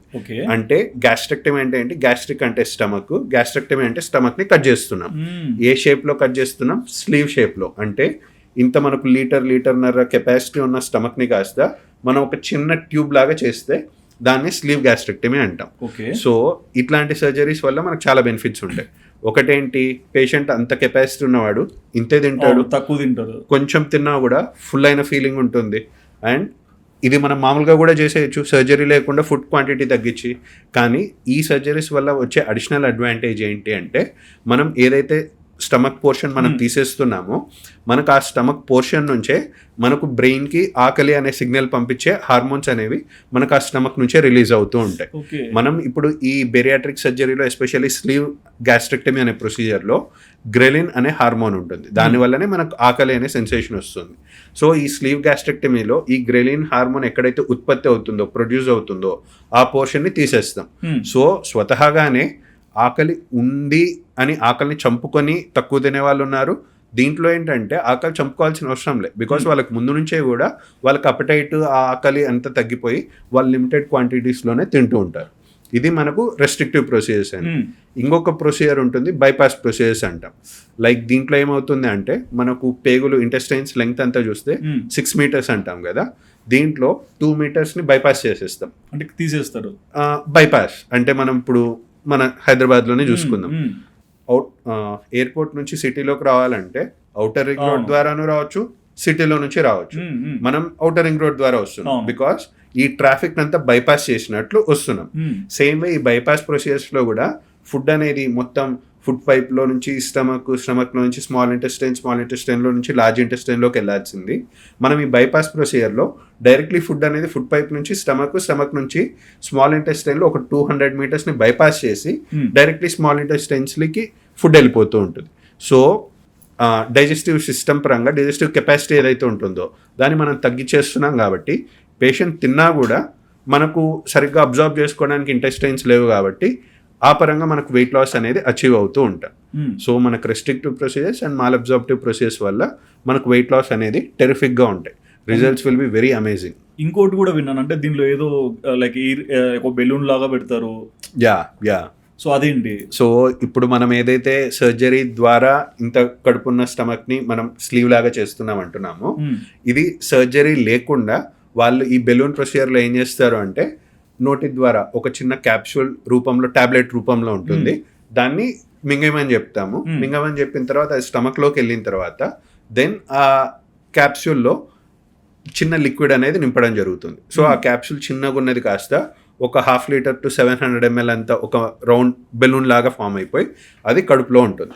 సో దానివల్ల ఏంటి, మనం ఇప్పుడు ఏదైతే సర్జరీ ద్వారా కొంచెం కడుపు నిండిన ఫీలింగ్ ఉందన్నామో, ఈ ప్రొసీజర్లో సర్జరీ లేకుండా కూడా మనకు ఈ చిన్న క్యాప్సూల్ అనేది కడుపులో ఉబ్బుకుపోయి ఆ ఫుల్నెస్ అనే ఫీలింగ్ ఇచ్చి పేషెంట్ని ఎక్కువ తినకుండా చేసి వెయిట్ లాస్కి దారితీస్తూ ఉంటుంది. జనరల్గా అంటే ఏదైనా మెడికేషన్ తీసుకుంటే లైక్ అది లోపల డైజెషన్ అయిపోయి ఫ్లష్ అవుట్ అవుతుంటుంది కదా, మరి ఈ క్యాప్సూల్ లోపల తీసుకున్నప్పుడు బెలూన్లా అవుతుంది. అవును. సో అది ఏదో ఒక రోజు బ్లాస్ట్ అంటే పగల్లో ఎస్ దానికి కూడా ఆ బెలూన్ పొరలు ఏదైతే ఉంటాయో అవి సెల్ఫ్ డిజాల్వబుల్ అండి. ఎన్ని డేస్ వస్తుంది? 6 months. 6 months. Yeah, that is the main. ఇది సర్జరీ లేకుండా ఉండడం అనేది దీనివల్ల బెస్ట్. అంటే మనం ఏదైతే సర్జరీ ద్వారా తగ్గిస్తున్నామో ఇది సర్జరీ లేకుండా చిన్న క్యాప్సూల్తో అయిపోతుంది. బట్ దీంట్లో వచ్చే లిమిటేషన్ ఏంటి అంటే, సర్జరీ యొక్క రిజల్ట్ అనేది మనకి ఇయర్స్ టుగెదర్ ఉంటుంది, చాలా సంవత్సరాలు ఉంటుంది. ఇది 6 months. 6 months, only 6 months. 6 months తర్వాత బెలూన్ పొరలు ఏవైతే ఉంటాయో అవి కరిగిపోయి అది మనకు పేగుల్లో నుంచి బయటకు వచ్చేస్తూ ఉంటుంది. బట్ ఎనీ సైడ్ ఎఫెక్ట్స్ ఏముంటాయి? ఓన్లీ 6 monthsకే కదా, అది లోపల ఏముండకుండా మళ్ళీ బయటకు వచ్చేస్తుంది కాబట్టి మనకి ఏం ప్రాబ్లం లేకుండా ఉండదు. సో మరి ఇప్పుడు బేరియాట్రిక్ సర్జరీ చేసుకొని వెయిట్ లాస్ అవుతారు, బట్ తర్వాత ఏదన్నా సైడ్ ఎఫెక్ట్స్ కానీ ఇంపాక్ట్స్ కానీ ఎనీ డిసడ్వాంటేజ్ కానీ? ఎస్. సో ఫస్ట్ గుర్తించాల్సింది, బేరియాట్రిక్ సర్జరీ చేపించుకున్న తర్వాత మనం ఇష్టం వచ్చినట్టు తినచ్చు, తిరగచ్చు, ఆర్ లైఫ్ స్టైల్ ఏం పాటించాల్సిన అవసరం లేదు అనేది పెద్ద మిస్కన్సెప్షన్ అండి. బేరియాట్రిక్ సర్జరీ వల్ల hundreds of kilos కూడా వెయిట్ లాస్ అయిన వాళ్ళు ఉన్నారు. కానీ మనకు అది ఎట్లాంటిదంటే, ఒక కదలని బండికి ఒక మంచిగా వెనకాల నుంచి ఒక పుష్ ఇచ్చినట్టు, అదే బేరియాట్రిక్ సర్జరీ. వన్స్ ఆ పుష్ ఇచ్చిన తర్వాత స్టార్టింగ్ ట్రబుల్ ఉన్న వాళ్ళకి ఆ ట్రబుల్ లేకుండా చేస్తుంది. బట్ తర్వాత బండి నడవాల్సింది మనం ఎలా మెయింటైన్ చేస్తాం అనే దాన్ని బట్టే బండి బాగా ఉంటుంది. సో ఆ పరంగా మనకేంటి అంటే, ఇనీషియల్ డెఫినెట్లీ మనకు ఫస్ట్ ఫ్యూ డేస్ మనం ఇంత పెద్ద స్టమక్ని కొంచెం చిన్న చేస్తున్నాం కాబట్టి డైరెక్ట్లీ ఫుడ్ ఇవ్వం. కొన్ని రోజులు త్యాగాలు చేయాల్సిందే. లైక్ ఫస్ట్ కొన్ని రోజులు లిక్విడ్స్ ఇస్తాము, ఫస్ట్ ఒక 2 to 3 weeks అన్నట్టు. తర్వాత కూడా పళ్ళు లేని వాళ్ళు ఎట్లయితే బాగా నమిలి తినడం ఆర్ మిక్సీలో కొట్టుకొని తింటారు కదా, సేమ్ అదే విధంగా ఇంకొన్ని వీక్స్కి ఇలా ఇవ్వాల్సి వస్తుంది. తర్వాత నిదానంగా చికెన్ కానీ ఇవన్నీ కూడా తినచ్చు, అది కూడా మితంగానే తినాలి. మనకి ఈ సర్జరీ తర్వాత ఎవరైతే బాగా డైట్ పరంగా కానీ ఎక్సర్సైజ్ పరంగా కానీ బాగా మెయింటైన్ చేస్తారో వాళ్ళకి లైఫ్లో ఇంక ప్రాబ్లం ఏం లేకుండా ఉంటుంది. కానీ ఎవరైతే ఆపరేషన్ అయిపోయిన ఫస్ట్ 1-2 years బాగున్నారు, తర్వాత 3rd year కల్లా వాళ్ళకి ఏమనిపిస్తుంది, చలో నేను 50 kg 60 kg తగ్గిపోయాను కదా, ఇంకేం కావాలని ఎవరైతే మళ్ళీ వాళ్ళ డైట్ అంతా నార్మల్ చేసేసుకొని ఇష్టం వచ్చినట్టు తింటారో వాళ్ళు మళ్ళీ కొంచెం వెయిట్ రీగెయిన్ అయ్యే ఛాన్సెస్ ఉంటాయి. సో మీరు చెప్పిన దాని ప్రకారం చూస్తే అంటే ఓవర్ వెయిట్ ఉన్న వాళ్ళకి బేరియాట్రిక్ సర్జరీ అనేది సజెస్ట్ చేస్తారా, లేకుంటే ఏ ఏజ్ ఉన్న వాళ్ళకి సర్జరీస్ యాప్ట్ అవుతాయి? Always natural weight loss is always preferred.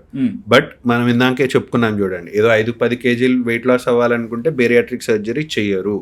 ఎవరికైతే బాగా ఒక 40 kg నుంచి 100-120 kg తగ్గాలి అన్న వారికి మాత్రమే మనకు బేరియాట్రిక్ సర్జరీ అనేది సజెస్ట్ చేయడం జరుగుతుంది. సో మామూలు సర్జరీస్కి బేరియాట్రిక్ సర్జరీకి వచ్చే తేడా ఏంటి అంటే, మిగతా సర్జరీస్ వరకు పేషెంట్ డాక్టర్ని సెలెక్ట్ చేసుకోవడం జరుగుతుంది, కానీ బేరియాట్రిక్ సర్జరీస్ వరకు మాత్రం డాక్టరే పేషెంట్ని సెలెక్ట్ చేసుకోవాలి. ఎందుకు? మనకి ఎవరికైనా మంచి చేయకపోయినా పర్వాలేదు కానీ చెరుపు చేయకూడదు. మంచి చెరుపు అంటే ఏంటి? ఇప్పుడు సర్జరీ తర్వాత పేషెంట్ కంపల్సరీ మనం చెప్పిన జాగ్రత్తలు పాటిస్తాడు అంటేనే మనం సర్జరీ చేయాలి. లేదు ఎవరైనా డ్రింకర్స్ ఉన్నారు ఆర్ నాన్ వెజ్ ప్రియులు ఉన్నారు, వాళ్ళు సర్జరీ తర్వాత మటన్ ముక్క లేదే నాకు ముద్ద దిగదు అని చెప్పారనుకోండి, వాళ్ళకి ఎట్టి పరిస్థితిలో కూడా బేరియాట్రిక్ సర్జరీ అనేది చేయకూడదు. ఎందుకు? మనం ఇంత స్టమక్ని ఇంత చేస్తున్నప్పుడు ఆ ముక్క దిగేటప్పుడు మనం ఎక్కడైతే సర్జరీ చేసామో అక్కడ పంక్చర్ లాగా అయిపోయి స్ట్రెచ్ అయిపోతే అది చాలా ప్రమాదానికి దారి తీయచ్చు. అందుకే ఎవరైతే కంపల్సరీ జాగ్రత్తలన్నీ పాటించి చెప్పినట్టు చేయగలరో వారికి మాత్రమే బేరియాట్రిక్ సర్జరీ ఆఫర్ చేయాలి, కానీ అదర్వైజ్ చేయకూడదు. అండ్ సెకండ్ థింగ్ ఏమంటామంటే, మనకు బేరియాట్రిక్ సర్జరీ ఎవరికి చేస్తాం? ఓవర్ వెయిట్ కాదు, ఒబిసిటీ అంటాం. చాలా వెయిట్ లాస్ అచీవ్ చేయాలంటేనే. ఎందుకు అంటే మనకు కొండను కరిగించాలి అన్నవారు జనరల్లీ స్టార్ట్ చేస్తారు, బాగా కష్టపడతారు, ఒక 1 month జిమ్కి వెళ్తారు, డైట్ అన్ని పాటిస్తారు, బట్ వాళ్ళకి వచ్చే వెయిట్ లాస్ ఎంత ఉంటుంది? 2 kg 3 kg ఉంటుంది, ఆర్ ద మ్యాక్స్ 5 kg ఉంటుంది. బట్ ఇది ఎవరైతే పర్సిస్టెంట్గా కంటిన్యూస్గా చేయలేక వాళ్ళు స్టార్ట్ చేస్తారు ఒక ప్రోగ్రాము, మళ్ళీ బంద్ చేస్తారు, స్టాప్ వెళ్తుంటారు. సో అలా ఇరెగ్యులర్స్ ఉండి ఎవరైతే కన్సిస్టెంట్గా మెయింటైన్ చేయలేరు, మనకు సాలిడ్గా చాలా బల్క్లో వెయిట్ లాస్ కావాలన్న వారికి మాత్రం bariatric surgery will be the go to option. అంటే లైక్ ఇప్పుడు అంటే వెయిట్ తగ్గడానికి చాలా మంది డైట్స్, ఎన్నో మెథడ్స్ ఇవన్నీ పాటిస్తుంటారు. సో ఇవన్నీ పాటించి అవన్నీ సక్సెస్ అవ్వనప్పుడు బేరియాట్రిక్ సజెస్ట్ చేస్తారా, లేకుంటే యాజ్ ఎ డాక్టర్గా మీ ఒపీనియన్ ఏంటంటే ఎటువంటి వారికి మీరు 100% సజెస్ట్ చేస్తారు ఇది? ఎస్. సో ఇప్పుడు మనం 90 kg ఉన్న అమ్మాయి అనుకుందాం. 90 kg ఉన్న అమ్మాయి తను నార్మల్ వెయిట్ రావాలి, 65 రావాలనుకుంటే she has to lose 25 kg, which is significant. మనకు 5-10 kg వెయిట్ లాస్ అంటే సర్లేమా నువ్వు జిమ్కి వెళ్ళు, డైట్ వెళ్ళు సరిపోతుంది. ఆర్ ఇంకా కొంచెం చెప్పాలంటే ఎవరైనా మగ్గాలు వచ్చారు, 150 kg ప్లస్ ఉన్నారు, వాళ్ళ నార్మల్ రేంజ్ ఎంత అంటే 85-90 kg అనుకుందాం. మనకు 60 kg వెయిట్ అనేది ఏ డైట్తోనో జిమ్తోనో ప్రాక్టికల్లీ కొంచెం సాధ్యం కాదు. నిజంగా వాళ్ళంతా ఫిజికల్లీ ఫిట్ ఉండి వాళ్ళు డైట్ పాటించే వాళ్ళైతే ఫస్ట్ ఆఫ్ ఆల్ అంత వెయిట్ గెయిన్ అవ్వరు. అంత గెయిన్ అయ్యారు అంటే వాళ్ళ మెటబాలిజం అంతా కొంచెం డిఫరెంట్గా ఉంటాయి, అండ్ వాళ్ళు నిజంగా అంత మనం చెప్పిన జాగ్రత్తలు or diet changes, lifestyle changes పాటించలేరు అన్న వారికి మాత్రమే ఈ బేరియాట్రిక్ సర్జరీ అనేది బాగా హెల్ప్ అవుతూ ఉంటుంది. ఓకే, బట్ నేను లైక్ అంటే మీ ప్రిస్క్రిప్షన్ ఇవన్నీ చెక్ చేస్తున్నప్పుడు పిలోనిడల్ సైనస్ అనేసి ఒక దాని గురించి విన్నాను. కొంచెం సెర్చ్ చేసినప్పుడు చాలా ఇంట్రెస్టింగ్ అనిపించింది. అసలు ఈ పిలోనిడల్ సైనస్ అంటే ఏంటి, దాని గురించి మీరు ఏం చెప్తారు? పిలోనిడల్ సైనస్ అనేది మనకు సిగరెట్ తాగితేనో మందు కొడితేనో జబ్బులు వస్తాయని వింటాం, కానీ ఈ పిలోనిడల్ సైనస్లో కామెడీ ఏంటంటే మన ఓన్ హెయిర్ వల్ల మనం కూర్చోవడం వల్ల వచ్చే డిసీజ్నే ఈ పిలోనిడల్ సైనస్ అంటాం. అదేలా? సో దీంట్లో మనకి ఏమవుతుందంటే, మనకు వీపు భాగం ఉంటుంది కదండి, వీపు భాగం దగ్గర definitely especially pilonidal sinus comparatively మగవారిలో ఎక్కువ గమనిస్తుంటాం, లేడీస్లో తక్కువే ఉంటుంది. ఈ పిలోనిడల్ సైనస్ జబ్బులో ఏమవుతుందంటే, మనకు బ్యాక్ పైన మగవారికి ఏదైనా హెయిర్ ఉంటుంది కదా, ఆ హెయిర్ అంతా ఎవరికైనా రాలింది, ఆ హెయిర్ ఫాల్ అంతా అయిపోయినప్పుడు అదంతా చేరి కింద బటక్స్ మధ్యలో చేరుతుంది. బటక్స్ మధ్యలో జనరల్లీ మనకి ఎట్లుంటుంది, కూర్చోవడం వల్ల ఈ డిసీజ్ ఎక్కువ వస్తుంది అంటాం కదా. సో మనకు బటక్స్ అనేవి జనరల్లీ ఇలా ఉంటాయి అనుకో, మనం కూర్చున్నప్పుడేమో ఇలా అవుతుంది, మళ్ళీ కూర్చొన్నప్పుడు ఇలా అవుతుంది. సో ఇలా కూర్చొని లేచేటప్పుడు there is some suction effect అనేది వస్తుంది మనం లేచినప్పుడల్లా. సో ఆ సక్షన్ ఎఫెక్ట్ వల్ల ఆల్రెడీ కింద వీపు భాగం నుంచి రాలిన హెయిర్ అంతా అక్కడ ఉంది. అండ్ కూర్చొని లేచేటప్పుడు ఈ సక్షన్ ఎఫెక్ట్ వల్ల అదర్వైజ్ కూడా మనకు ఇన్ బిట్వీన్ ద బటక్స్ కొంచెం స్కిన్ అనేది వెట్గా ఉంటుంది, being a private part. So skin వెట్గా ఉంది అండ్ హెయిర్ అక్కడ రాలుంది అండ్ ఆ హెయిర్ పైన కూడా ఇలా సక్షన్ ఎఫెక్ట్ అనేది వచ్చింది. సో అలా వచ్చి ఎవరైనా ఒకవేళ ఎవరైనా కార్పెంటర్ వర్క్ జరుగుతున్నప్పుడు చెక్కలు ముట్టుకుంటే ఆ చెక్కలు కొంచెం కొంచెం గుచ్చుకుంటూ ఉంటాయి. సేమ్ వే మనకు ఈ పైలోనోడల్ సైనస్ అనే డిసీజ్లో మనం ఎక్కువసేపు కూర్చొని అక్కడ హెయిర్ ఫాల్ అయ్యే కొద్దీ మనం ఓన్ హెయిరే మన ఓన్ స్కిన్ పైన దండయాత్ర చేసి హెయిర్ అనేది లోపలికి వెళ్ళిపోయి స్కిన్ లోపలికి ఇన్ఫెక్షన్ ని కలగజేస్తుంది. ఇన్ఫెక్షన్ ని కలగజేసి మనకు ఆ భాగంలో ఇన్ బిట్వీన్ ద బటక్స్ భాగంలో కొంచెం పింపుల్ లాగా వచ్చి పస్ రావడము, బ్లడ్ రావడము, కూర్చునే కొద్దీ కొంచెం నొప్పికి దారి తీయడము, ఇవన్నీ జరుగుతూ ఉంటాయి పైలోనోడల్ సైనస్లో. ఈ పైలోనోడల్ సైనస్ అనే డిసీజ్ని కూడా జీప్ డ్రైవర్స్ డిసీజ్ అంటారండి. ఓకే. ఎందుకు అంటే World War II టైంలో చూస్తే అందరూ జీప్ తోలే వాళ్ళకందరికీ ఎక్కువ మందికి ఈ డిసీజ్ వచ్చింది. ఏమ్రా ఎందుకున్న పలంగా వచ్చిందని చూసుకుంటే అప్పుడు వరల్డ్ వార్ జరగడం వల్ల వాళ్ళకు ఇంకా టైం అంటూ లేకుండా మొత్తం కంటిన్యూస్ గా వర్క్ ఉన్నది.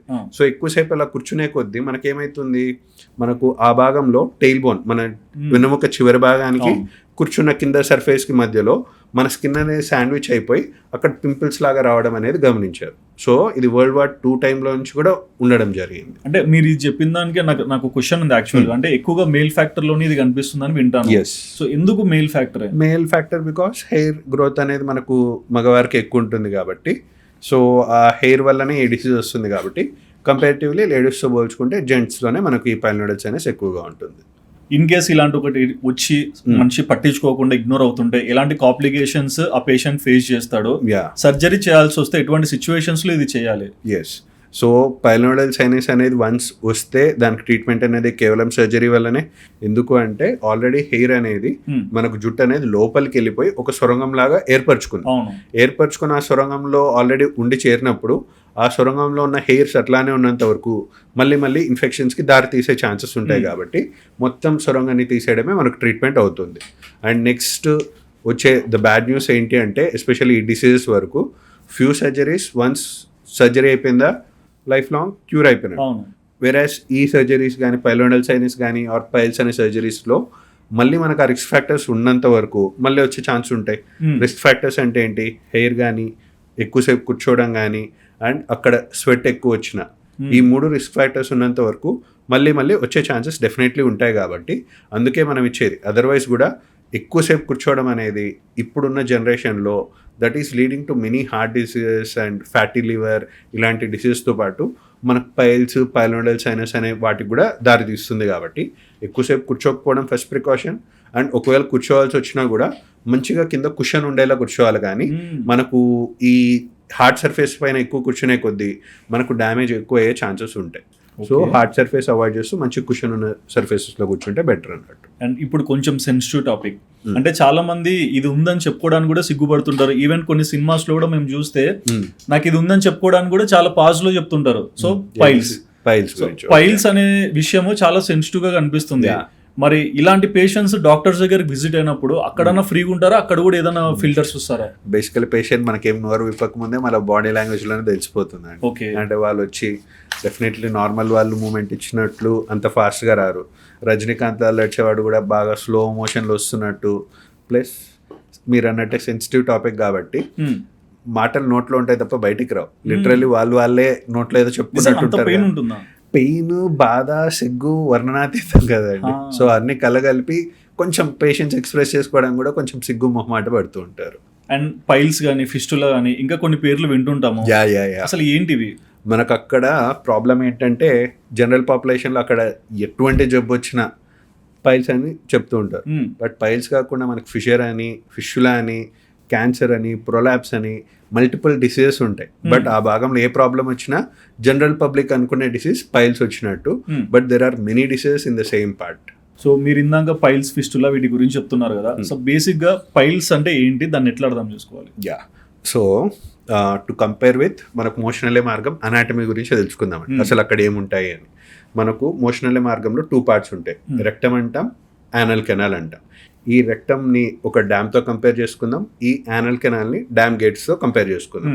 ఈ రెక్టమ్ అనబడే డ్యామ్లో వాటర్ బదులు మోషన్ వచ్చి చేరుతుంటుంది. ఎప్పుడైతే మోతాదుకు మించి చేరుతుంటుందో పైన బ్రెయిన్కి సిగ్నల్ పంపిస్తుంది గేట్స్ ఎత్తేయాలి అని. గేట్స్ అంటే ఏంటి అంటే ఇక్కడ మనకు స్పింక్టర్స్ అనే కండరాలు ఉంటాయి. మనకు మోషన్ కంట్రోల్ మనం అనుకున్నప్పుడే వెళ్తున్నాం కదా, సో దానికి సంబంధించి స్పింక్టర్స్ అనే కండరాలు ఉంటాయి. సో ఇవన్నీ జనరల్గా ఉంటే మనకి ఏమవుతుంది అంటే జనరల్లీ మోషన్ లీక్ అవ్వకుండా ఉండడానికి మనకు ఆర్కిటెక్చర్ ఎట్లుంటుందంటే ఇట్లా రౌండ్గా ఉందనుకోండి, పైనుంచి ఏదో వచ్చినా డ్రాప్ అయిపోతుంది.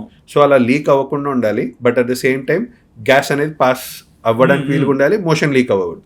సో అందుకే అక్కడ ఆర్కిటెక్చర్ ఎట్లుంటుందంటే ఎట్లయితే సైకిల్కి స్పోక్స్ అనేవి వస్తాయో సేమే మనకు మోషన్ వెళ్ళే మార్గం దగ్గర కొంచెం లోపలికి ముడతల్లాగా ఉంటాయి, ఇన్ఫోల్డింగ్స్ ఉంటాయి, వాటినే యానల్ కుషన్స్ అంటారు. సో ఇప్పుడు మనిషి అన్నాక ఎవరు మోషన్కి వెళ్ళాలన్నా ప్రెషర్ పెట్టాలి. సో అలా ప్రెషర్ పెట్టి ఇలాగా ఉన్న యానల్ కుషన్స్ పైన ప్రెషర్ పెట్టే కొద్దీ లోపల ఉన్న యానల్ కుషన్ అనే కండ కాస్త బయటికి వస్తూ ఉంటే దాన్నే పైల్స్ అంటారు. సో ఈ పైల్స్లో మనకు వచ్చే బిగ్గెస్ట్ కంప్లైంట్ ఏం గమనిస్తామంటే అక్కడ నొప్పి వచ్చినా, చీమ్ వచ్చినా, బ్లడ్ వచ్చినా అందరు పైల్స్ అనుకుంటారు. కానీ మెయిన్లీ పైల్స్ ఉన్న వారిలో మెయిన్ వచ్చే ప్రాబ్లం ఏంటంటే బ్లీడింగ్ అంటాం. అంటే మోషన్ వెళ్ళేటప్పుడు ఈ కండ ఏదైతే బయటికి సాగిందో ఆ రాపిడికి ఆ బ్లడ్ వెజల్ అనేది పంక్చర్ అయిపోయి బ్లడ్ అనేది చిమ్ముతూ వస్తే దాన్ని పైల్స్ అంటాం. వెరాస్ మనం ఫిషర్ అనుకున్నాం చూసారా, ఫిషర్ అంటే కంప్లీట్లీ సపరేట్. ఫిషర్లో ఏమవుతుంది, మనకు మోషన్లో మార్గం is like rubber band. Motion రాకముందు ఇలా, వచ్చినప్పుడు ఇలా, మళ్ళీ వెళ్ళిపోగానే ఇలా రబ్బర్ బ్యాండ్ లాగా పనిచేస్తున్న మనకు మోషన్ కంట్రోల్ పైన ఎవరైనా బాగా నాన్ వెజ్ తిన్నారు, పీచు పదార్థం అస్సలు తీసుకోలేదు, లేదా వాటర్ కంటెంట్ అస్సలు లేదు, for some reason motion has become hard, strain అవ్వాల్సి వచ్చింది. అలా స్ట్రెయిన్ అయినప్పుడు బాగా ప్రెషర్ పెట్టారనుకోండి, ఇప్పుడు రబ్బర్ బ్యాండ్ పెట్టుకొని గట్టిగా లాగితే తెగినట్టు సేమ్ మనకు మోషన్ వెళ్ళే మార్గం ఇస్ లైక్ రబ్బర్ బ్యాండ్. ఆ రబ్బర్ బ్యాండ్ పైన ఎక్స్ట్రా ప్రెషర్ పెట్టడం వల్ల తెగితే దాన్నే ఫిషర్ అంటారు. అండ్ ఇందులో క్యాన్సర్ కూడా అన్నారు. Cancer can occur anywhere in the body కదా. సో రెక్టల్ క్యాన్సర్ అని, యానల్ క్యాన్సర్ అని ఇవన్నీ కూడా కామన్ గా వస్తూ ఉంటాయి. మరి ఈ పైల్స్ కి అడ్వాన్స్ ట్రీట్మెంట్స్ ఏమొచ్చాయి, దీనిలో ఉన్న అడ్వాంటేజ్ ఏంటి? సో ఇది వరకు కాలంలో చూసుకుంటే మనకు పైల్స్ కి క్షారసూత్రాలని, లేకుంటే కట్ చేసేయడం, లేకుంటే అక్కడ తాడేసి కట్ చేసేవి ఉండేవి. ఇవన్నీ ఓ కాలం ట్రీట్మెంట్స్. సో వీటి వల్ల ఏమయ్యేది, ఎక్కడైతే పైల్స్ ఉన్నాయో అవన్నీ కట్ చేస్తారు. అండ్ కట్ చేసింది కూడా మనకు మోషన్ వెళ్ళే మార్గం దగ్గర కాబట్టి పెయిన్ పరంగా కానీ, బ్లీడింగ్, ఇన్ఫెక్షన్ రిస్క్ అనేవి ఎక్కువ ఉండేవి. ఇప్పుడు ఉన్న లేటెస్ట్ టెక్నాలజీ ఏంటంటే laser surgeries and stapler surgeries అంటాం. సో వీటిలో ఏమవుతుంది అంటే కట్ చేయాల్సిన అవసరం లేకుండా ఆ పైల్స్ అనే కండ ఏదైతే పెరిగిందో దానికి చిన్న లేజర్ ప్రోబ్ అనేది ఉంటుంది. అది ఎట్లుంటుందంటే పెన్తో డాట్ పెడితే ఎంత చిన్న చుక్కు ఉంటుందో అంత చుక్కున్న లేజర్ ప్రోబ్తో కాస్త లోపలికి వెళ్ళిపోయి మనకు ఆ పైల్ మాస్ ఏదైతే ఉంటుందో దానికి మనం లేజర్ ద్వారా హీట్ అప్లై చేస్తాము. సో కటింగ్ అంటూ ఏం చేయకుండానే, కోతలు అనేవి ఏం లేకుండా, ఊండ్ అంటూ లేకుండా మనకి ఈ లేజర్ ట్రీట్మెంట్స్ అనేవి పైల్స్కి సాధ్యమవుతున్నాయి. మరి పైల్స్ ప్రివెన్షన్కి సింపుల్ మెజర్ ట్రీట్మెంట్స్ ఏమన్నా చెప్తారా? ఎస్. సో బాడీ అనేది ఒక గ్రేటెస్ట్ మిషన్ అండి. ఎట్లయితే మిషన్ ఫంక్షనింగ్ బాగుండడానికి మనం టైంకి ఆయిల్ వేసి లూబ్రికేషన్ అవన్నీ ఉండేలా చేస్తాం, సేమ్ వే మనకు డైజెస్టివ్ సిస్టమ్ ఆర్ మోషన్ వెళ్ళే మార్గం దగ్గర మనకు 3 థింగ్స్ అనేవి మస్ట్ అండ్ షుడ్ కావాలి. ఫస్ట్ థింగ్ ఫైబర్, అంటే పీచు పదార్థం బాగుండాలి. Second thing water intake. Third thing physical activity. So ఈ 3 బాగున్నప్పుడే మనకు బండి ప్రాబ్లం లేకుండా సర్వీసింగ్కి రాకుండా ఉంటుంది. ఈ 3 ఏ ప్రాబ్లమ్స్ మనం సరిగ్గా పాటించకపోయినా, ఫైబర్ తీసుకోకపోయినా, వాటర్ ఇంటెక్ తక్కువైనా, ఆర్ కారణం ఏదైనా మోషన్ హార్డ్గా స్ట్రెయిన్ అయ్యి వెళ్తున్నాం, వాటి వల్ల ఈ పైల్స్ కానీ, ఫిషర్ కానీ, ఫిష్లో కానీ డెవలప్ అయ్యే ఛాన్సెస్ ఉంటాయి. అండ్ మీ దగ్గర నేను మోస్ట్ చూసిన ఇంకొక unique thing circumcision. So circumcision అనేది బేసిక్గా ఎక్కువ నేను తెలుసుకుంది చిన్నప్పటి నుంచి ఒక కమ్యూనిటీ వాళ్ళకి ఎక్కువగా ఇది మెయిన్ ప్రియారిటీ లాగా కనిపిస్తుంది. బట్ యాజ్ అ డాక్టర్గా దీని గురించి ఏం చెప్తారు? సో సర్కంసిషన్ అనే సర్జరీ దాన్నే సుంతి అంటారు, ఆర్ ఒడుగులు కరెక్ట్. సో దాన్ని సుంతి ఆర్ ఒడుగులు అని కూడా అంటూ ఉంటారు. సో అందరు అనుకున్నట్టు ఇది ఓన్లీ కమ్యూనిటీ ఆర్ రిలీజియస్ పర్పస్కే కాదు, it has got medical reason also. Phimosis and బెల్నైటిస్ అనే 2 ప్రాబ్లమ్స్లో మనకి సర్కంషన్ ట్రీట్మెంట్ అనేది చాలా కంపల్సరీ చేసుకోవాల్సి వస్తుంటుంది. ఓకే, బట్ ఇది ఎక్కువ ఒక రిలీజియన్ వల్లే పాటిస్తుంటారు. బట్ అదర్ ఎండ్ లో యాజ్ అ డాక్టర్ గా మీరు కూడా అంటే సిచ్యువేషన్ బట్టి కొంతమందికి సజెస్ట్ చేసే ఛాన్సెస్ కూడా ఉంటాయి. సో ఎటువంటి సందర్భంలో ఇవి మీరు సజెస్ట్ చేస్తారు? సో మెయిన్లీ నాకు చెప్పుకున్నట్టు ఫిమోసిస్ అండ్ బెల్నైటిస్ అనే 2 కండిషన్స్లో మనకి సుంతి ఆపరేషన్ ఆర్ సర్కంషన్ అనేది అవసరం పడుతుంటుంది. సో ఈ ఫిమోసిస్ ఫస్ట్ కండిషన్, ఫిమోసిస్లో ఏమవుతుంది అంటే సపోజ్ ఇది పెన్నిస్ అనుకుందాం. పెన్నిస్ పైన అందరికీ కవరింగ్గా ఫోర్ స్కిన్ ఉంటుంది. జనరల్గా ఎట్లుండాలంటే ఫోర్ స్కిన్ అనేది వెనకలకి ముందరికి ఈజీలీ వచ్చేటట్టు ఉండాలి. ఈ ఫిమోసిస్ అనే డిసీజ్లో ఏమవుతుంది అంటే ఆ ఫోర్ స్కిన్ ఓపెనింగ్ ఏదైతే ఉంటుందో అది బాగా చిన్నగా ఉండడం వల్ల ఫోర్ స్కిన్ అనేది ప్రాపర్లీ వెనకలకు అనుకోలేరు. ఎప్పుడైతే వెనకలకు అనుకోలేరో క్లీనింగ్ పరంగా ప్రాబ్లం అవుతుంటుంది. అండ్ కొందరిలో సెక్షువల్లీ కూడా ప్రాబ్లం అవ్వచ్చు. ఏ పరంగా అంటే సపోజ్ ఈ వేలునే పెన్నిస్ అనుకుందాం, వేలుకి వేసుకునే ఉంగరాన్ని ఫోర్ స్కిన్ అనుకుందాం. ఉంగరం వెడల్పుగా ఉన్నంత వరకు ఎన్నిసార్లు వేసుకోవచ్చు, తీసుకోవచ్చు. ఎవరికైతే ఉంగరం టైట్గా ఉంది, సపోజ్ మగవాళ్ళకి ఎవరికైనా లేడీస్ వాళ్ళ ఉంగరాలు ఇచ్చారు అనుకోండి, మనకి ఇక్కడే తెలిసిపోతుంది ఇది మనకు పట్టట్లేదు. బట్ మనం ఇదే దాన్ని ఫోర్స్ఫుల్గా వెనకలకి లాగామనుకోండి, ఈ ఉంగరం అనేది ఇక్కడికి వచ్చి టైట్గా ఇరుక్కుపోయి వేలు కురితాడులాగా తయారయ్యే ప్రమాదం ఉంటుంది. సేమ్ వే ఎవరికైతే టైట్ ఫోర్ స్కిన్ అనేది ఉంటుందో, అంటే పూర్వ చర్మం బాగా టైట్గా ఉంటుందో, వారికి స్కిన్ వెనకలకి రాక ఆర్ ఇంటర్ కోర్స్లో అట్లా పార్టిసిపేట్ చేయాలన్నప్పుడు ఎవరికైతే టైట్గా ఫీల్ అయిపోయి వాళ్ళు హెడ్ ఆఫ్ ద పెనిస్ అనేది చూడలేకపోతున్నారో వాళ్ళకందరికీ కూడా ఈ సర్కంషన్ ట్రీట్మెంట్ అనేది అవసరం పడుతుంటుంది. సెకండ్ గ్రూప్ మనం ఏమనుకున్నా బెల్నైటిస్, అంటే షుగర్ ఉన్న మగవారికి కూడా ఈ ప్రాబ్లం వస్తూ ఉండొచ్చు. సో వారిలో ఏమవుతుంది అంటే వాళ్ళకి చిన్నప్పటి నుంచి ఈ ప్రాబ్లం లేదు, కానీ ఒక వయసు పెరిగి షుగర్ అనేది వచ్చాక ఈ ప్రాబ్లం గమనిస్తూ ఉంటారు. ఈ ప్రాబ్లంలో వాళ్ళు ఏం చూస్తారు అంటే ఏం జరుగుతుంది అంటే మనకు షుగర్లో బ్లడ్లోనూ షుగర్ ఎక్కువైతుంటుంది, బ్లడ్ నుంచి ఏర్పడిన యూరిన్లోనూ షుగర్ ఎక్కువైతుంది. సో ఆ యూరిన్ ఎక్కువ ఉన్న షుగర్ కాస్త ఏ మగవాడు ఎంత క్లీన్గా పెట్టుకున్నాం అనుకున్నా ఆ పైప్లో ఉండిపోయిన last golden drops of urine అనేవి మనకు ఆ పూర్వ చర్మాన్ని ఫోర్ స్కిన్ని సోక్ చేస్తూ ఉంటాయి. సో ఎప్పుడైతే సోక్ చేస్తూ ఉంటుందో దాంట్లో ఆల్రెడీ యూరిన్ అంతా షుగర్ నిండి ఉంది.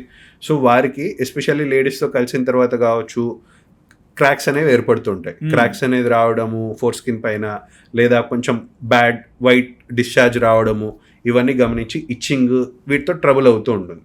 సో వారిలో ఏమవుతుంది అంటే ఈ యూరిన్ వచ్చేంత వరకు ఆర్ స్కిన్ అనేది మూసుకుపోయి మనకు ఈ ప్రాబ్లం మళ్ళీ ఇబ్బంది పెట్టి వాళ్ళ సెక్షువల్ లైఫ్ని చాలా ఇంపాక్ట్ చేస్తూ ఉంటుంది.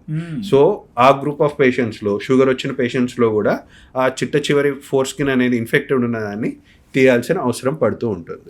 మీరు చెప్పిన దాని ప్రకారం చూస్తే ఇది కామన్ పీపుల్ కూడా అవసరమా, అంటే ప్రతి ఒక్కరికి అవసరమా? కామన్ పీపుల్ అనము, డిసీజ్ ఎవరికి ఉంటే వాళ్ళకందరికీ అవసరం. ఎప్పుడైతే మనం చెప్పినట్టు ఫిమోసిస్, బెల్నైటిస్ అవైతే ఉన్నాయో ఇవి వచ్చిన వాళ్ళకి కంపల్సరీ చేయాలి.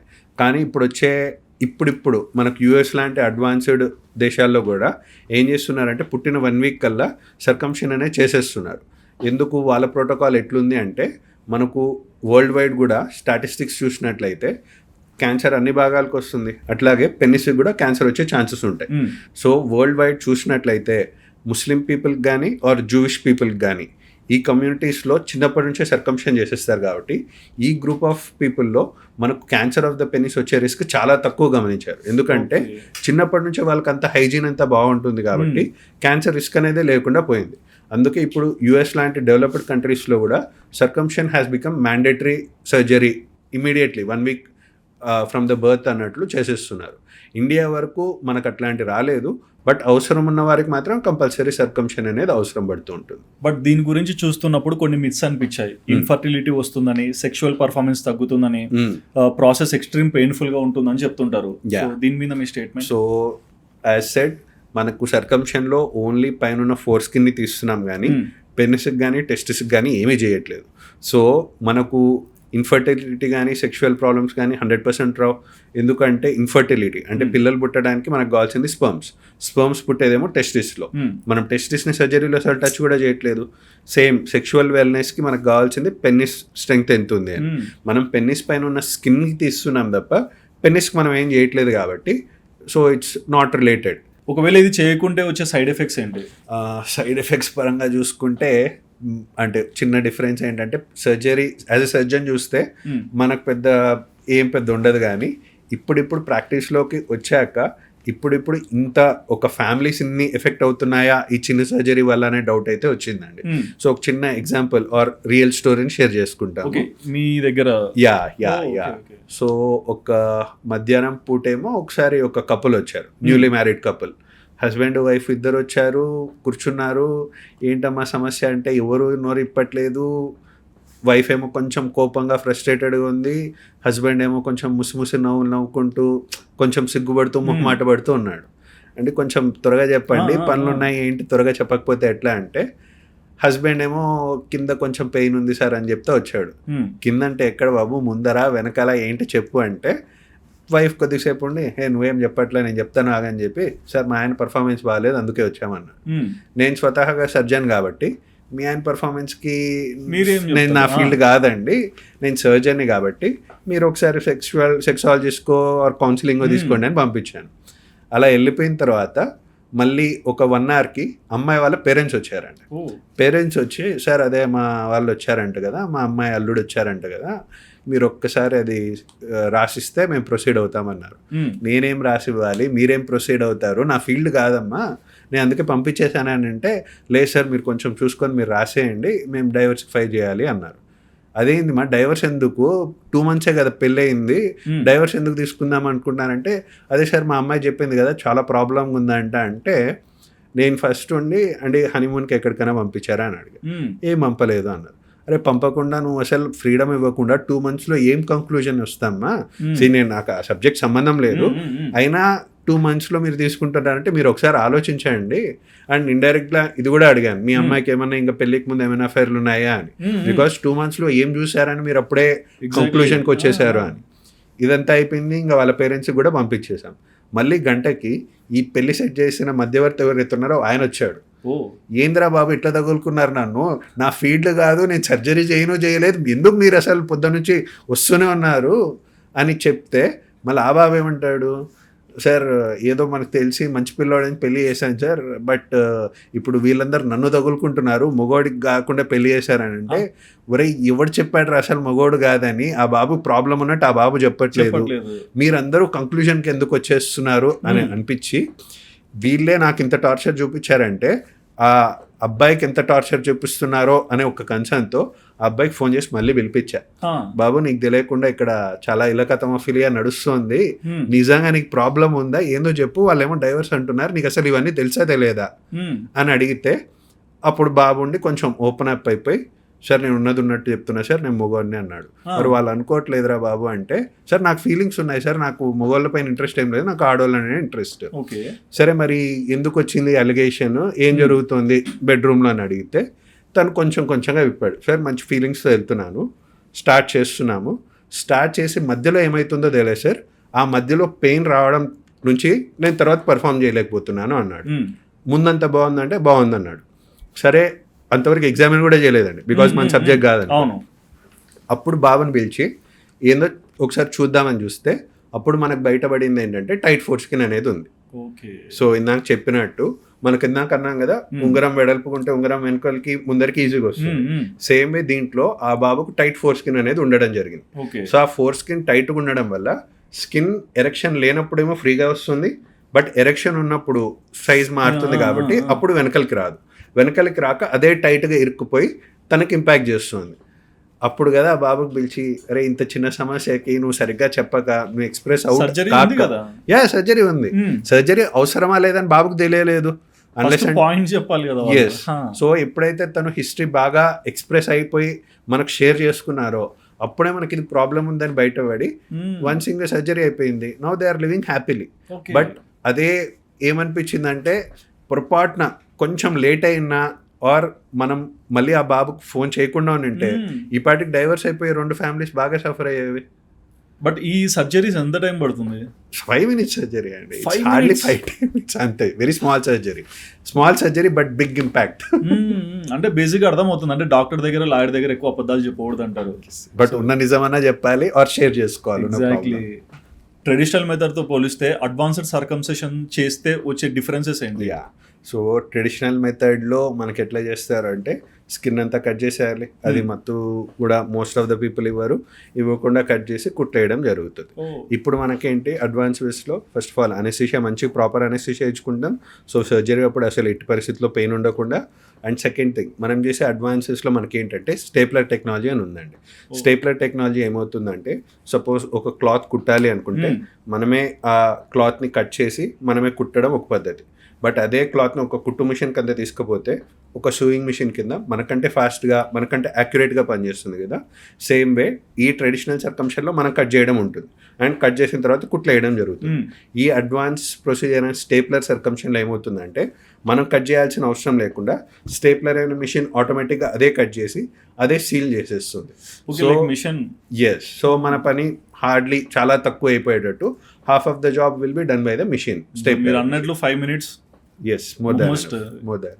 జనరల్ ఈ రోజుల్లో చాలా మంది అంటే ప్రొఫెషనల్స్ కానీ లేకుంటే సెలబ్రిటీస్ కానీ సోషల్ మీడియాని ఎక్కువగా యూజ్ చేస్తున్నారు. బట్ మీ ప్రొఫైల్ నేను స్టాక్ చేసినప్పుడు ఒక 3-4 years బ్యాక్ నుంచే మీరు యూట్యూబ్ బిగిన్ చేశారు. సో అప్పుడే యూట్యూబ్ లోకి వచ్చి లైక్ ప్రతి ఒక్క ట్రీట్మెంట్ గురించి కానీ సర్జరీస్ గురించి కానీ ఎందుకు ఎక్స్ప్లెయిన్ చేశారు? యా, సో యూట్యూబ్ స్టార్ట్ చేయడానికి actually I'm bit shy person అండి. పెద్ద మనకు అంత లేదు, పెద్ద ఫ్రంట్లో ఉండేది ఏం లేదు, ఇప్పుడు బ్యాక్ బెంచ్లో లాస్ట్లో ఉండేది. బట్ కడుపులో మంట వల్ల యూట్యూబ్ స్టార్ట్ చేయాల్సి వచ్చింది. గట్టిగా చెప్పాలి అంటే కోర్ పాయింట్ ఎలా అయిందంటే ఇప్పుడు మనకు కార్పొరేట్ హాస్పిటల్స్ అనేవి ఏవైతే ఉన్నాయో అన్ని బిజినెస్ ఓరియంటెడే అండి, ఉన్న వాస్తవం చెప్పాలి. సో ఇలా ఏమైందంటే జస్ట్ ఒక చిన్న అర్థమయ్యేటట్టు ఒక ఎగ్జాంపుల్ లాగా చెప్తాను. మనకు ఒక హాస్పిటల్లో 2 units ఉన్నాయనుకుందాం, surgical unit 1, surgical unit 2. For example ఎవరైనా లైపోసక్షన్ సర్జరీ గురించి వచ్చారనుకుందాం. లైపోసక్షన్లో మనం ఇంటర్వ్యూ స్టార్టింగ్లో చెప్పినట్టు స్కిన్ ఉంటుంది, స్కిన్ కింద ఏదైతే ఫ్యాట్ ఉంటుందో ఆ ఫ్యాట్ని అంతా సక్అవుట్ చేసేయాలి.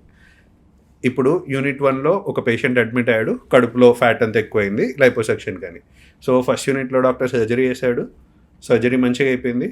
Day 1 పేషెంట్కి డిశ్చార్జ్ చేసాం. సపోజ్ 1 lakh బిల్ అయిపోయింది అనుకుందాం. ఇది సెకండ్ యూనిట్లో ఇంకొక డాక్టర్ ఉన్నాడు, ఆయన సేమ్ లైపోసక్షన్ సర్జరీ చేస్తాడు. 10 సర్జరీల్లో 9 సర్జరీలు బాగా అయిపోయాయి. ఒకానొక సర్జరీలో మాత్రమే ఏమైంది, పేషెంట్కి సర్జరీ అయిపోయింది, సర్జరీ అయిపోయిన సెకండ్ డే కానీ థర్డ్ డే కానీ జనరల్లీ కంఫర్టబుల్గా డిశ్చార్జ్ అయిపోయిన పేషెంట్ కాస్త వెళ్ళకుండా కడుపు అంతా ఫుల్ ఇబ్బంది పెడుతుంది, కడుపు అంతా చాలా ఇబ్బంది ఉందన్నట్టు చెప్పాడు. ఆ పేషెంట్కి ఏమైందా అని మళ్ళీ 4th day 5th day వరకు నొప్పి తగ్గకపోయేసరికి మనం చూస్తే ఏమైందంటే పేషెంట్కి కడుపులో స్కిన్ కింద ఉండాల్సిన ఫ్యాట్ తీయాల్సింది అదొక లేయర్ లోపలికి డీప్గా వెళ్ళి ఆ సెక్షన్ అనేది పేగులంతా డ్యామేజ్ చేసి పేగులంతా పంక్చర్ అయిపోయి జరిగాయి. సో ఆ పేగులు పంక్చర్ అవ్వడం వల్ల ఆ పేషెంట్కి మళ్ళీ సర్జరీ చేయాల్సి వచ్చింది. జస్ట్ కడుపులో ఉన్న ఫ్యాట్ తీసుకోవాల్సిన మనిషికి కొంచెం సర్జరీ రిలేటెడ్ కాంప్లికేషన్ అవడం వల్ల పేగులంతా కొంచెం డ్యామేజ్ చేయాల్సి వచ్చి మళ్ళీ పెద్ద ఆపరేషన్ లాగా చేశారు. పెద్ద ఆపరేషన్ లాగా చేసేయడం వల్ల పేషెంట్కి ఐసీయూలో పెట్టి ఒక్క రోజులో డిశ్చార్జ్ అవ్వాల్సిన పేషెంట్ కాస్త 15 days ఉండాల్సి వచ్చేది. జనరల్లీ ఇప్పుడు ఒక కామన్ మ్యాన్ లాగా మనం చూస్తే ఎవడు మంచి సర్జన్, యూనిట్ 1 డాక్టర్.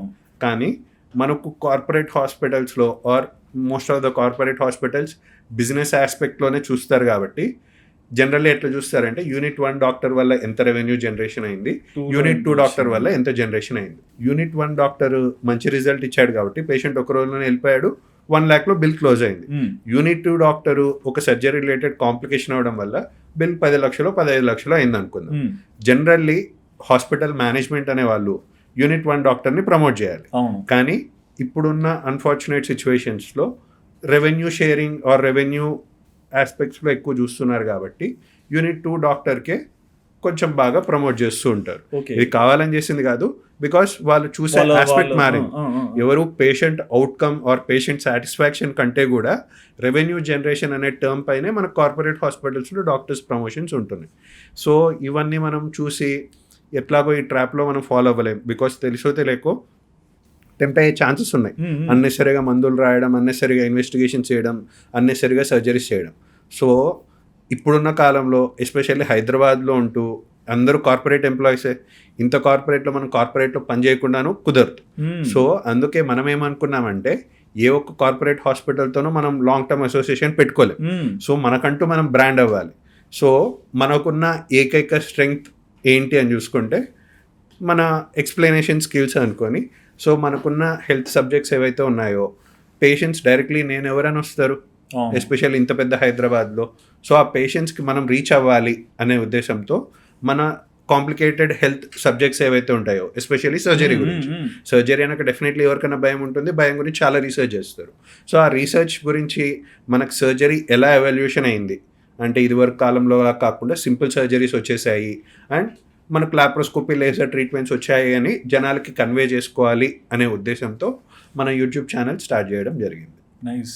అంటే ఎవరో అటెన్షన్ తీసుకోవాలని చేసే వాళ్ళు ఉంటారు చాలా మంది, కానీ వాళ్ళకి యూస్ఫుల్ అయ్యేలాగా వచ్చే వాళ్ళు చాలా తక్కువ both ways మంది it's useful. Yeah. Really great work. So ఇంత ఫెయిర్ గా చెప్తున్నారు కదా, నేను ఇంకోటి కూడా వింటాను, మా ఫ్యామిలీలో డాక్టర్స్ ఉన్నారు, కొన్నిసార్లు ఆపరేషన్ చేసి వచ్చినా అంటారు, కానీ ఎవరికి చేసినారా అంటే ఎక్కువ ఎక్స్ప్లెయిన్ చేయరు. ఏమైందంటే వీఆర్ గోస్ట్ సర్జన్స్ అంటారు. ఏంటి గోస్ట్ సర్జన్స్ అంటే? గోస్ట్ సర్జరీ అంటే మనకందరికీ అన్ని సర్జరీస్ రావాలని లేదండి.